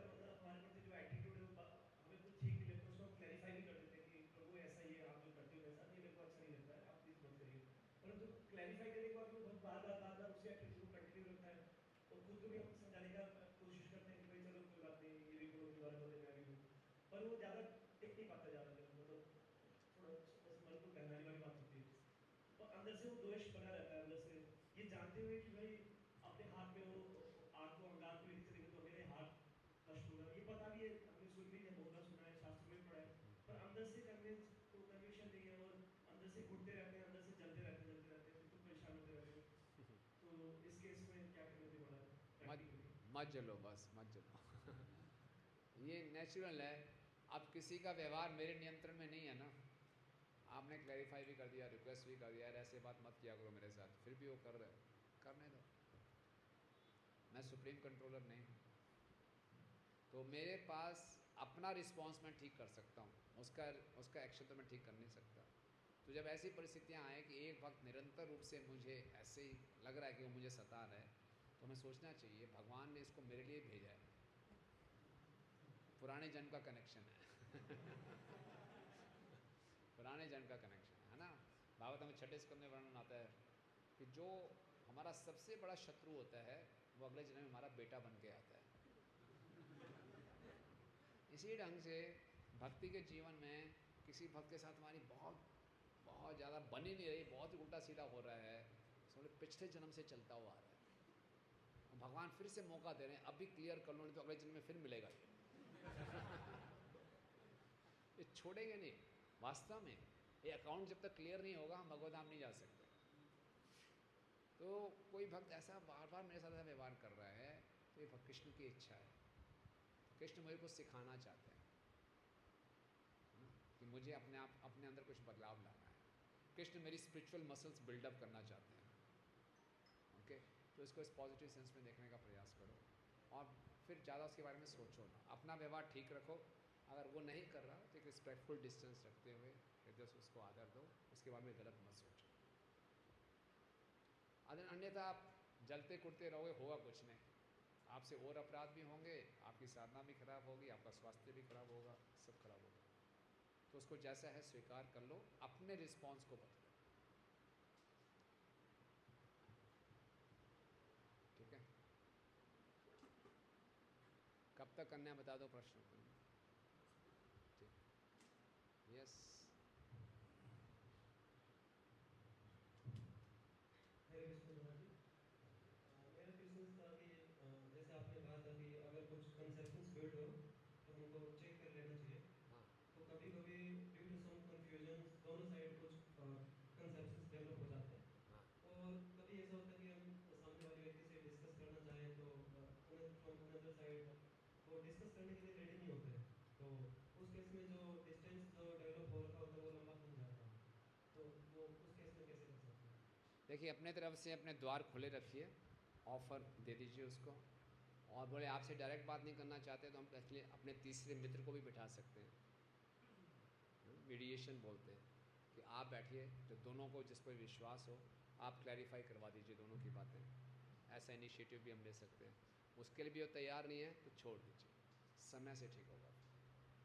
ठीक है ना, बट अपने हृदय को साफ रखिए बस, एंड ओपन रखिए। राइट, यस, बड़े बॉय। Thank you for the wonderful class Maharaj जी।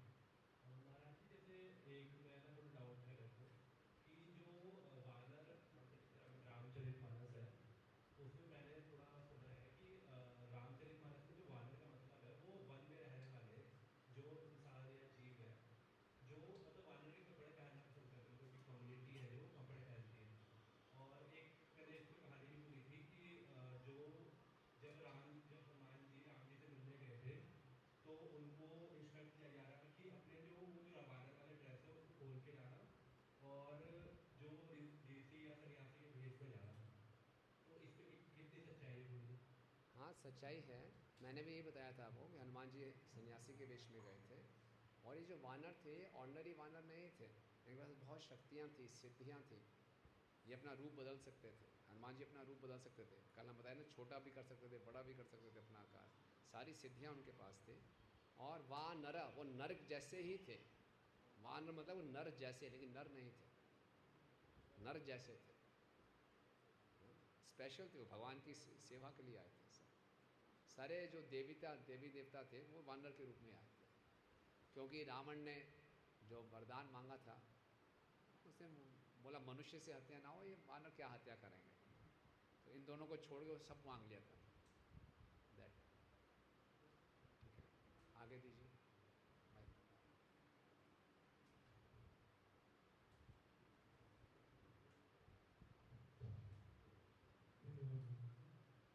जैसा डाउट होता है तो दो प्रकार के डाउट होते हैं, इसमें हार्ड डाउट बताया था आपने, अलग अलग डाउट है, फिर एक बताया था कि प्रोसेस के ऊपर डाउट है। तो जैसे महाराज जी की जैसे प्रभुपाद जी ने जो हमें प्रोसेस दिया, प्रभुपाद जी ने जो प्रोसेस दिया है, मतलब आज भी देखते हैं कि सब मतलब बहुत कुछ देखते हैं, बहुत कुछ सुनते हैं यूट्यूब पे, बहुत सारे लोगों को सुनते हैं, कई बार बाहर भी सुन लेते हैं इस बात से, और उनकी प्रोसेस कई बार ज़्यादा ऐसा लगता है कि ये ज़्यादा इजी है, तो फिर थोड़ा भटक भी जाते हैं। तो इस स्थिति में कैसे ये जो प्रोसेस है जो हमारे आचार्यों ने दिया है, प्रभुपाद जी ने दिया है, इस पर अपना पूरा श्रद्धा कैसे रख सकते हैं? तो जी का प्रश्न समझ में आया ना? प्रोसेस में डाउट हो जाता है, यूट्यूब में देखते हैं ऐसे जी गुरु जी हैं, बोले हरे कृष्ण महामंत्र करो, चाय भी पियो, प्याज लहसुन भी खा लो, भगवत धाम जाएंगे, नाचो गाओ खुश रहो, क्या इतना तपस्या कर रहे हो, है ना? बड़े फ्लैशी, बड़े अच्छे लगते हैं, बड़ा आसान लगता है, तो बहुत बढ़िया है, मज़े ही मज़े हैं हमारे तो, ऐसा लगता है, लेकिन ऐसा होता नहीं है। इसलिए जितना हम प्रभुपाद जी के विषय में पढ़ेंगे, आचार्यों के जीवन के बारे में पढ़ेंगे, तो ये डाउट क्लियर हो जाएगा। महाप्रभु के जीवन के बारे में, षट गोस्वामी आचार्यों ने कैसे जीवन बिताया, हम तो वैसी तपस्या कर ही रहे। भगवान गीता में क्या बताते हैं, भगवान गीता में क्या बताते हैं, यही संस्पर्श जब होगा दुख योग न्याय। इंद्र तृप्ति और भक्ति दोनों साथ साथ नहीं जा सकते, असंभव है। काम और प्रेम दोनों अलग अलग दिशा में जा रहे हैं, तो उन्हें काम को भी बढ़ाओ प्रेम बढ़ेगा, ऐसे कैसे हो जाएगा? तो जिसके सिद्धांत स्पष्ट हैं वो भ्रमित नहीं होगा। जैसे प्रभुपाद के पुस्तकों को, गीता ओरिजिनल श्लोकों को भी सही ढंग से कोई समझ जाएगा, वो भ्रमित नहीं होगा, है ना? तो जो नहीं पढ़ते सही ढंग से पुस्तकों को, और वो इंद्र तृप्ति भी चाहते हैं, भक्ति भी चाहते हैं, तो बड़ा सरल सहीजिया ऑप्शन लगता है, ईजी, तो उसको स्वीकार कर लेते हैं। ठीक है, दुर्भाग्य है उनका। Okay, yes. Hare Krishna Maharaj ji, thank you so much प्रभु। महाराज जी आपने बताया था कि हमें ऐसे वातावरण से बचना चाहिए जो हमें भगवान से दूर ले जाए, बट हमें जैसे ऑफिस कॉलेज है तो जाना ही पड़ता है, और हम जानते हैं कि वो ऐसा है कि भगवान से दूर ले जाने वाले काफ़ी एलिमेंट्स होते हैं, तो ऐसे में हमें क्या सबसे इम्पोर्टेंट चीज़ है जो ध्यान में रखनी चाहिए, या क्या सबसे इम्पोर्टेंट है? बहुत अच्छा प्रश्न है। ऑफिस जाएंगे, कॉलेज में जाएंगे, वहाँ कोई आपको हरे कृष्णा नहीं बोलेगा, प्रभु जी नहीं बोलेगा, वांछा कल्पतरु नहीं करेगा, वो उल्टी सीधी बातें करेंगे, गाली गलौज करेंगे, और दिल टॉक ऑफ वुमेन वेल्थ कर, यही सब बातें करेंगे, तो मैं कहाँ भगवान को याद कर पाऊँगा? ऐसे वातावरण में जाना है, तो वैसे रहना है जैसे विभीषण जी लंका में रहे थे, तो हम लंका में जा रहे हैं, तो कैसे करना चाहिए? So attack is the best way of defence. Srila Prabhupada कहते हैं इस प्रदूषण से बचना है तो अटैक करो। अटैक क्या है? जा रहे देखो तारे कहो कृष्ण से, हमारा गया गुरु होई तारे दे। अपने हथियार हमेशा अपने पास रखो, कुछ ना कुछ प्रसाद होना चाहिए, कुछ ना कुछ प्रभुपाद की पुस्तकें होनी चाहिए, पीटीजी मैगजीन हो, जहाँ मौका लगे चौका मारो छोड़ो मत। अगर हम प्रचार नहीं करेंगे माया हमको प्रचार कर देगी, राइट? इस एग्रेसिव मूड में रहोगे तो बचे रहोगे, और बचने का प्रयास करोगे तो माया छोड़ेगी नहीं। माया हमारी कमजोरी जानती है, ये टेम्पटेशन देगी, वो टेम्पटेशन देगी, तो कॉन्फिडेंटली जाओ। ये कॉन्फिडेंस कैसे आएगा प्रचार करने का? जब हम अच्छे ढंग से साधना करेंगे, और जितना हमारा कन्विक्शन होगा उतना हम प्रचार अच्छे ढंग से करेंगे। तो प्रचार करने के लिए थोड़ी बुद्धि लगानी पड़ेगी, किस प्रोडक्ट को कैसे पैकेज करना है। जाते नहीं बोलूँगा छोड़ दो सब कुछ माला करो, ऐसा नहीं, उसको पैकेजिंग करना है कि ये व्यक्ति इसको आकर्षित हो जाए, स्ट्रेटजी के साथ चलना पड़ेगा। तो हमेशा इसमें रहोगे, कैसे इसको मैंने फंसाना है कैसे इसको तरफ लेके आना है, क्या प्रसाद दूँ, कैसे करूँ, तो हो जाए। जैसे हमारे फरीदाबाद मंदिर के टेम्पल प्रेसिडेंट है गोपेश्वर प्रभु, हुंडई कंपनी में काम करते थे, इंजीनियर थे, साउथ कोरियन कंपनी है। तो क्या करते थे, घर से सूखा प्रसाद ले जाते थे, तो अपने टेबल के ऊपर जार में प्रसाद रखते थे। कोई भी आता था वो कोई बात ही नहीं करता था, खोल के खुद खाना शुरू कर देता था। सबको खाना अच्छा लगता था, टेस्टी प्रसाद था। ये क्या है, ये this is not ordinary food, this is prasad. What is prasad? Prasad शुरू हो गया, थोड़ी किताब दे दी बस। तो कोई दिक्कत ही नहीं है, उनका प्रमोशन भी हो रहा है, सब कुछ हो, सबको करना है। और जहाँ संभव होता है भक्त लोग ऑफिस में भी तिलक लगा के जाते हैं। तिलक हमारी बहुत रक्षा करता है। कोई देखेगा तिलक है, उल्टी सीधी बात करेगा ही नहीं आपसे, वो आपसे बड़ी तमीज़ से बात करेगा, आपसे गाली गलौज नहीं करेगा, उल्टी सीधी बात ही नहीं करेगा। बुरे से बुरा व्यक्ति भी आपके सामने बड़ा सज्जन व्यक्ति दिखाएगा। ठीक है, और आप भी उसको खेलिए, उसके साथ दीजिए थोड़ा सा, है ना। तो अटैकिंग मूड में रहना है, छिपके नहीं रहना, बट स्ट्रेटेजिकली उसको दिखाना कैसे। किसके पास माइक है?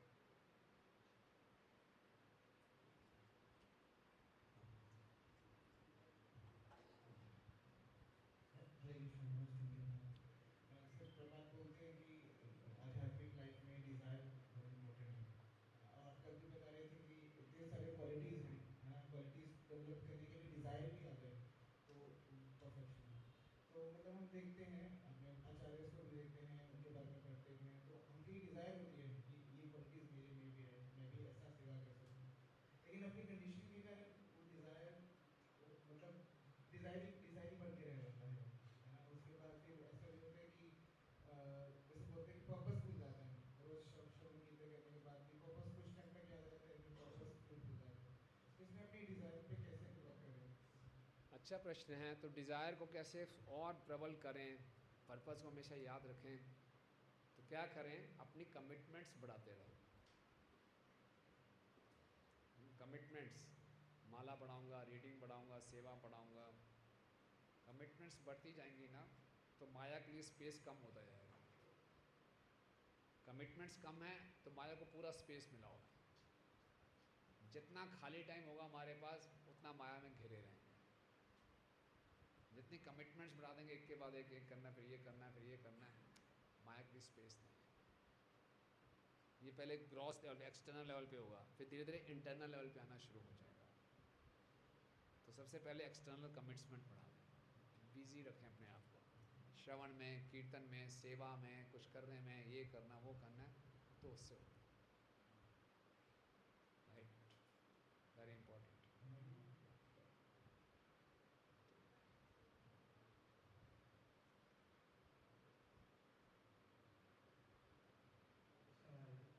महाराज जी, आपने बताया था सुखदेव जी को सारा कुछ मिल गया था, वो कंफर्ट जोन में चले गए थे अपने। तो जैसे हमारे को भी ऐसा होता है कि हमारे को सारा कुछ मिल जाता है, हम हमारे लक्ष्य को भूल जाते हैं, कंफर्ट जोन में चले जाते हैं। अब तो हमारे को ऐसा होता है कि अगर हमको सब कुछ मिल गया है तो हम उसकी ना वैल्यू नहीं समझते, और जो नहीं मिलता हम उसके पीछे रिग्रेट करते रहते हैं। तो हम उसको कैसे छोड़ सकते हैं कि उसको जो मिल चुका है उसको वैल्यू दे। अब जैसे डिवोटी का संग मिलता है, तो अब मैं मंदिर आना कम ही कर दिया मैंने, पर मैं इसको मानता नहीं ज़्यादा। पहले बहुत अच्छे से आता था, पर अभी पर मैंने धीरे बीच में बंद कर दिया ना।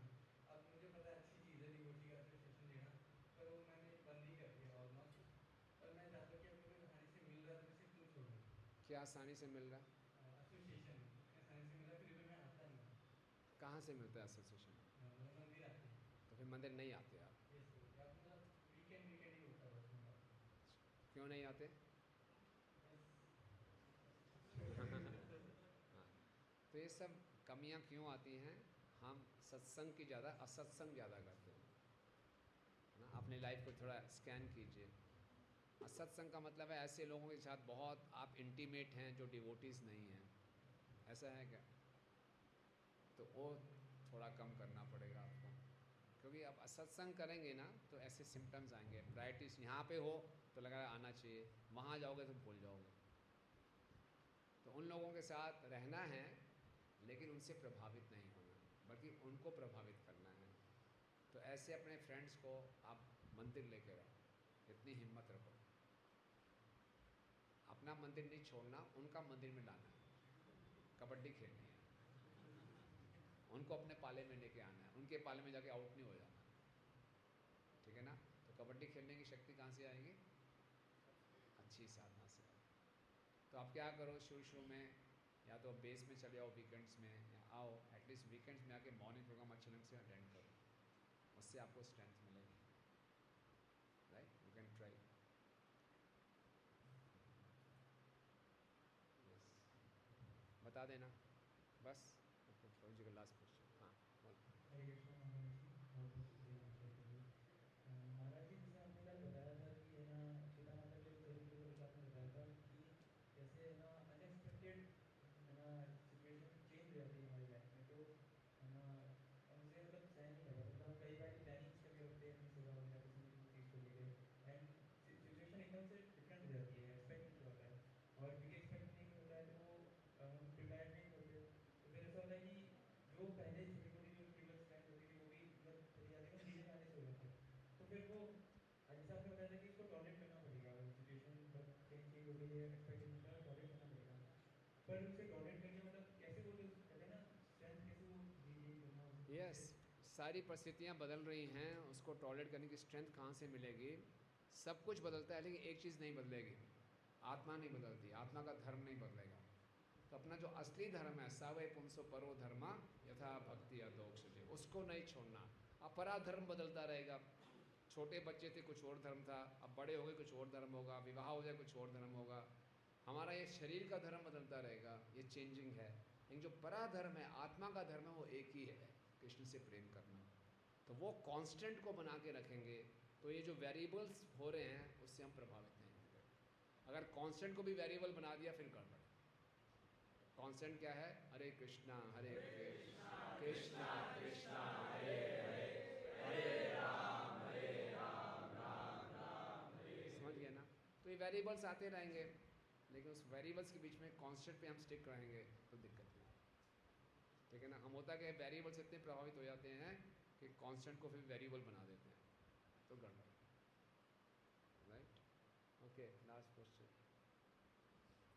राधा रमन देव प्रभु, सारे वॉलंटियर्स को ग्रेटिट्यूड नहीं एक्सप्रेस करेंगे अभी, इसके बाद बुला लो सबको। अभी करेंगे ना? अभी करेंगे ना? फिर टाइम कहाँ है? अभी आना चाहिए, तब तक मैं क्वेश्चन आंसर लेता हूँ। यस, प्रश्न था कि जैसे आपने बताया 5 प्रकार के संशय हैं, तो एक तो 4 प्रकार के हैं जिसमें गुरु शास्त्र और लक्ष्य में बुद्धि में, तो वो उसमें तो कोई स्कोप रहता है कि जो साधक है वो कुछ कदम आगे बढ़ा सकता है, चीज़ों का अंतर कर सकता है, बताइए सेल्फ डाउट जो है वो सबसे खतरनाक है, तो उसमें उससे कैसे बढ़ाएं? साधक एक कदम आगे बढ़ाने में ही संशय करेंगे कर ही नहीं सकता, तो उसका क्या उपाय है? व्यवहारिक रूप से क्या उसको कैसे बढ़ेगा? हाँ, तो आत्म संशय से आगे कैसे बढ़ें? हियरिंग, श्रवण, ये हृदय की कमजोरी है ना, कि मुझे अपने अनर्थों पे ज़्यादा विश्वास है, भगवान की कृपा से। अरे प्रभु आप नहीं जानते कितनी गंदी काम वासनाएं हैं, ये नहीं जाएंगे। मैं बहुत गंदा हूँ, मैं बहुत गंदा हूँ, आप नहीं जानते। यस, बहुत गंदे हो सकते हैं हम, लेकिन हरिनाम सबको धो देगा, है ना, कृपा सबको धो देगी। तो ये कैसी शक्ति आएगी? श्रवण कर करके, जिनकी महिमा सुनेंगे तो हमारी वो शक्ति प्राप्त होगी। राइट, ओके, और किसी का प्रश्न है? पूछिए। हरे कृष्ण महाराज जी। महाराज जी, जैसे हम क्वेश्चन करते हैं आपसे ना, जब भी क्वेश्चन करते हैं तो ऐसे क्वेश्चन करने का कुछ ज़्यादा वैसा रहता नहीं है, तो मतलब दिमाग में ऐसा रहता है कि क्वेश्चन करेंगे तो महाराज जी को ज़्यादा याद हो जाएगा, अगली बार महाराज जी मिलेंगे तो याद रखेंगे मेरे को। अच्छा, ऐसा इस वजह से फिर हम क्वेश्चन पूछ रहे हैं। अच्छा, ऐसा होता है। इसलिए प्रश्न पूछ रहे हो।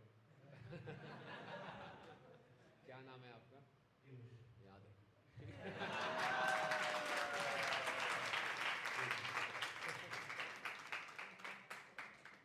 डन।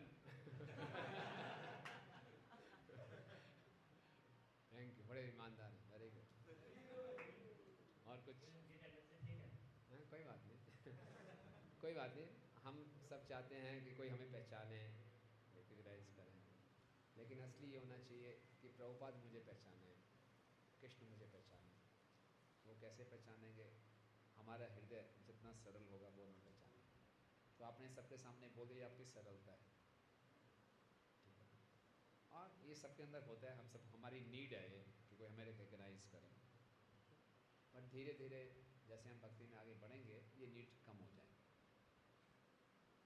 ना कि हम छोटे बच्चे हैं, छोटा बच्चा चाहता है अटेंशन चाहता है, लेकिन हम थोड़े मैच्योर हो जाएंगे फिर इतनी आवश्यकता नहीं पड़ेगी। तो ये समझना है कि ये नीड है लेकिन ठीक नहीं है, इससे मुझे ऊपर उठना है, तो फिर ऊपर उठ जाए, इसको बना के नहीं रखना। यही समझ बच्चों वाली बात है अब मुझे बड़ा होना है, ठीक है ना, तो फिर हो जाएंगे। जैसे जैसे भक्ति मैच्योर होंगे कम हो जाएंगे, राइट। यस, आ रहे हैं सर? हाँ, बाकी शुरू करना है, तो जब शुरू करना है बता देना मुझे। हाँ, यस, माइक दीजिए, माइक। अच्छा, हाईजैक कर लिया उन्होंने माइक। आपने जब बताया कि जनक एक पोस्ट है, तो हाँ। उनकी जैसे आपने बताया था कि जनक एक पोस्ट है, हाँ। तो आपने जैसे अभी इंद्र के बारे में, ब्रह्मा जी के बारे में बताया, तो जनक जी का रोल क्या रहता है जब पोस्ट, मतलब जनक का, क्योंकि ये कंफ्यूज था। जनक का मतलब जिनका जन्म हुआ। तो सबसे पहले जो थे राजा निमि, नवें स्कंद में वर्णन आता है, निमि और वशिष्ठ जी के बीच में कुछ डिस्प्यूट हो गया था, दोनों ने किसी को श्राप दे दिया था, दोनों की मृत्यु हो गई।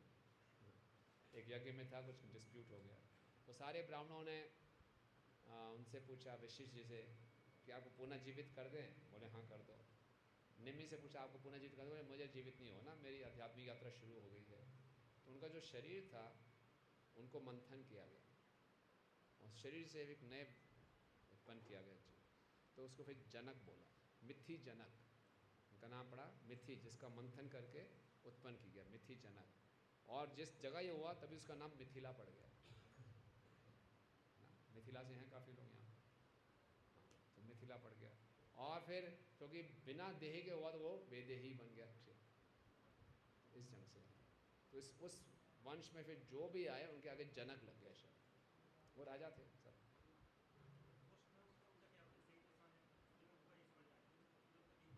पोस्ट है तो ड्यूटी उनकी क्या है? जैसे इंद्र ड्यूटी का राजा थे, हर एक राजा का नाम जनक होता था, लेकिन उसके साथ एक दूसरा नाम भी होता था।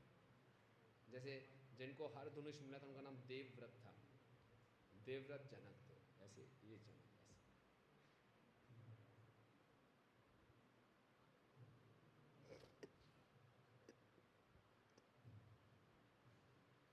हरे कृष्ण महाराज जी, हम गुरु पूजा में गाते हैं गुरुर्मुख पद्मावाक्य चित्तित कौरियेते नारायण कौरियो गुणयाशु।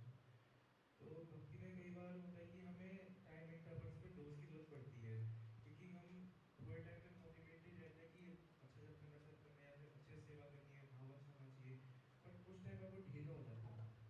और हमारे गुरु जब हमें यही सब आज्ञा देते हैं तो हम कैसे उन वचनों को अपने चित्त में एकदम एम्बेडेड कर दें कि हमें बार बार उसको भूलने की जरूरत ना पड़े और हम हमेशा कॉन्स्टेंटली उसको मेंटेन कर सकें, रख सकें।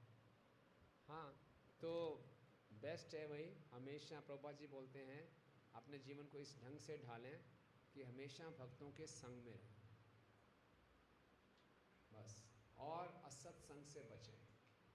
बाहर जाना पड़ता है नॉन डिवोटीज के बीच में तो उनका संग मत करें, खाली बिजनेस की बातें करें, और पूरा टाइम हमेशा हम साधु संग में ही रहें, फिजिकली या भाई उनकी वाणी के द्वारा उनके लेक्चर सुनते रहें, जो हमने लेक्चर सुना उस पर मनन करें, तो हम नहीं भूलेंगे। साधु संघ का एक ही उद्देश्य होता है, बार बार हमें रिमाइंड कराते हैं हमारा उद्देश्य क्या है, और असत संघ का एक ही उद्देश्य होता है हमें भुला दें कि आपका उद्देश्य क्या है ना? इसलिए सेफ है हमेशा भक्तों के संग।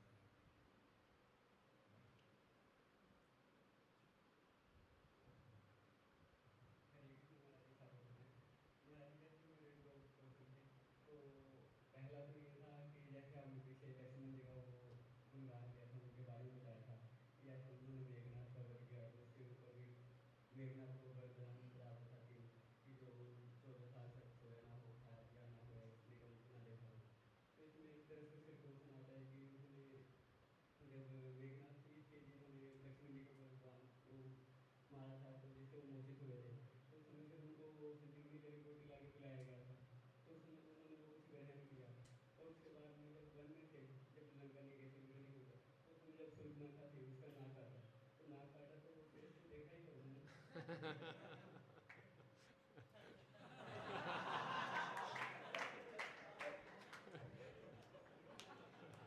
बड़ा अच्छा मनन किया है इन्होंने।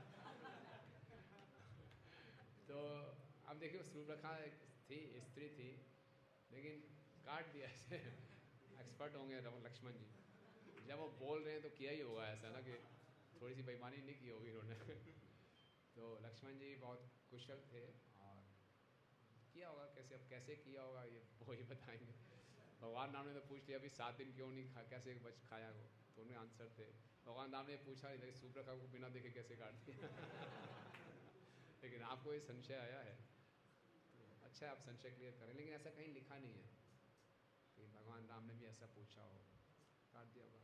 और संजीवनी बूटी जो मेडिसिन है, औषधि है, वो कुछ खाना नहीं होगा, और औषधि सुंघाया था, खाली सुंघाया था। तो जैसे महाराज जी वो जैसे कहता हम सुनते हैं कि भगवान के ऊपर निर्भर रहना, पूरे पूर्ण रूप से आश्रित हो जाना, पूर्ण रूप से समर्पण, पूरा 100%। हाँ इसका क्या मतलब है, किस प्रकार का समर्पण? हाँ, अच्छा प्रश्न है। कैसे भगवान के ऊपर हम पूर्ण रूप से समर्पित हो जाएं? तो हम जो भी कर रहे हैं, कार्य कर रहे हैं, कार्य ऐसा करें कि सब कुछ मेरे प्रयासों पर निर्भर करता है। कोई स्टूडेंट है, वो पढ़ाई ऐसे करेगा जहाँ जितने अच्छे मेहनत करूँगा उतने नंबर आएंगे, लेकिन जो रिज़ल्ट आएगा उससे पूर्ण रूप से भगवान पर निर्भर है। जो रिज़ल्ट आएगा उसको मैं स्वीकार करूँगा, ये निर्भरता है।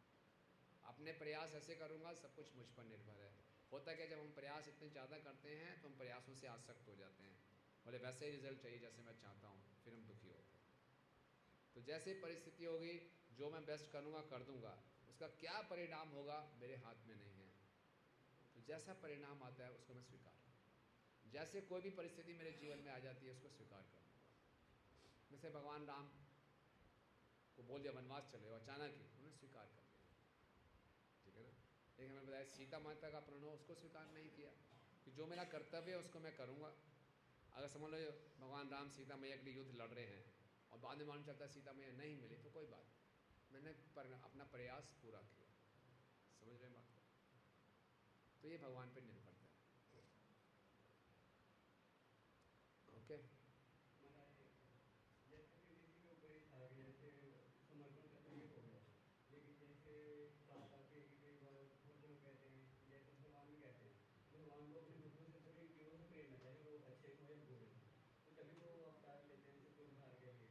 तो लेकिन यहाँ पे होता है कि जैसे पहले भी कथा में सुनते हैं कि जब हम पूर्ण रूप से भगवान के ऊपर शरणागति हो जाती है तो भगवान हमारा जो जीवन का कर्म है, कितने भी कर्म जो लेखा जोखा है वो अपने हाथ में ले लेते हैं। तो जो कार्य कलापों के जीवन और भक्तों के जीवन में खास करके वो तो फिर भगवान के हिसाब से चल रहे होते हैं। तो फिर अगर कई लोग ऐसे कहते हैं आज मैं मंगल आरती नहीं उठ पाया या फिर मैं कुछ ऐसे नहीं जा पाया, तो इसमें तो भगवान की कुछ इच्छा होगी। हाँ मैं मंगल आरती नहीं आया, भगवान की इच्छा है। राधा माधव ने कान में के बोला मत उठो आज सो जाओ। मैं 16 माला नहीं 8 माला कर रहा हूँ, प्रभु जी से मेरी बात हुई है डायरेक्ट, भगवान ने बोला नहीं। तो ये गलत उपयोग है इस चीज़ का, भगवान ऐसा नहीं कहेंगे। ओके, तो जो भगवान के शरणागत भक्त होते हैं वो कभी ये नहीं बोलेंगे मैं पूर्ण रूप से शरणागत हूँ, वो बोलेंगे मुझे अभी शरणागत होना है, मैं कुछ भी नहीं।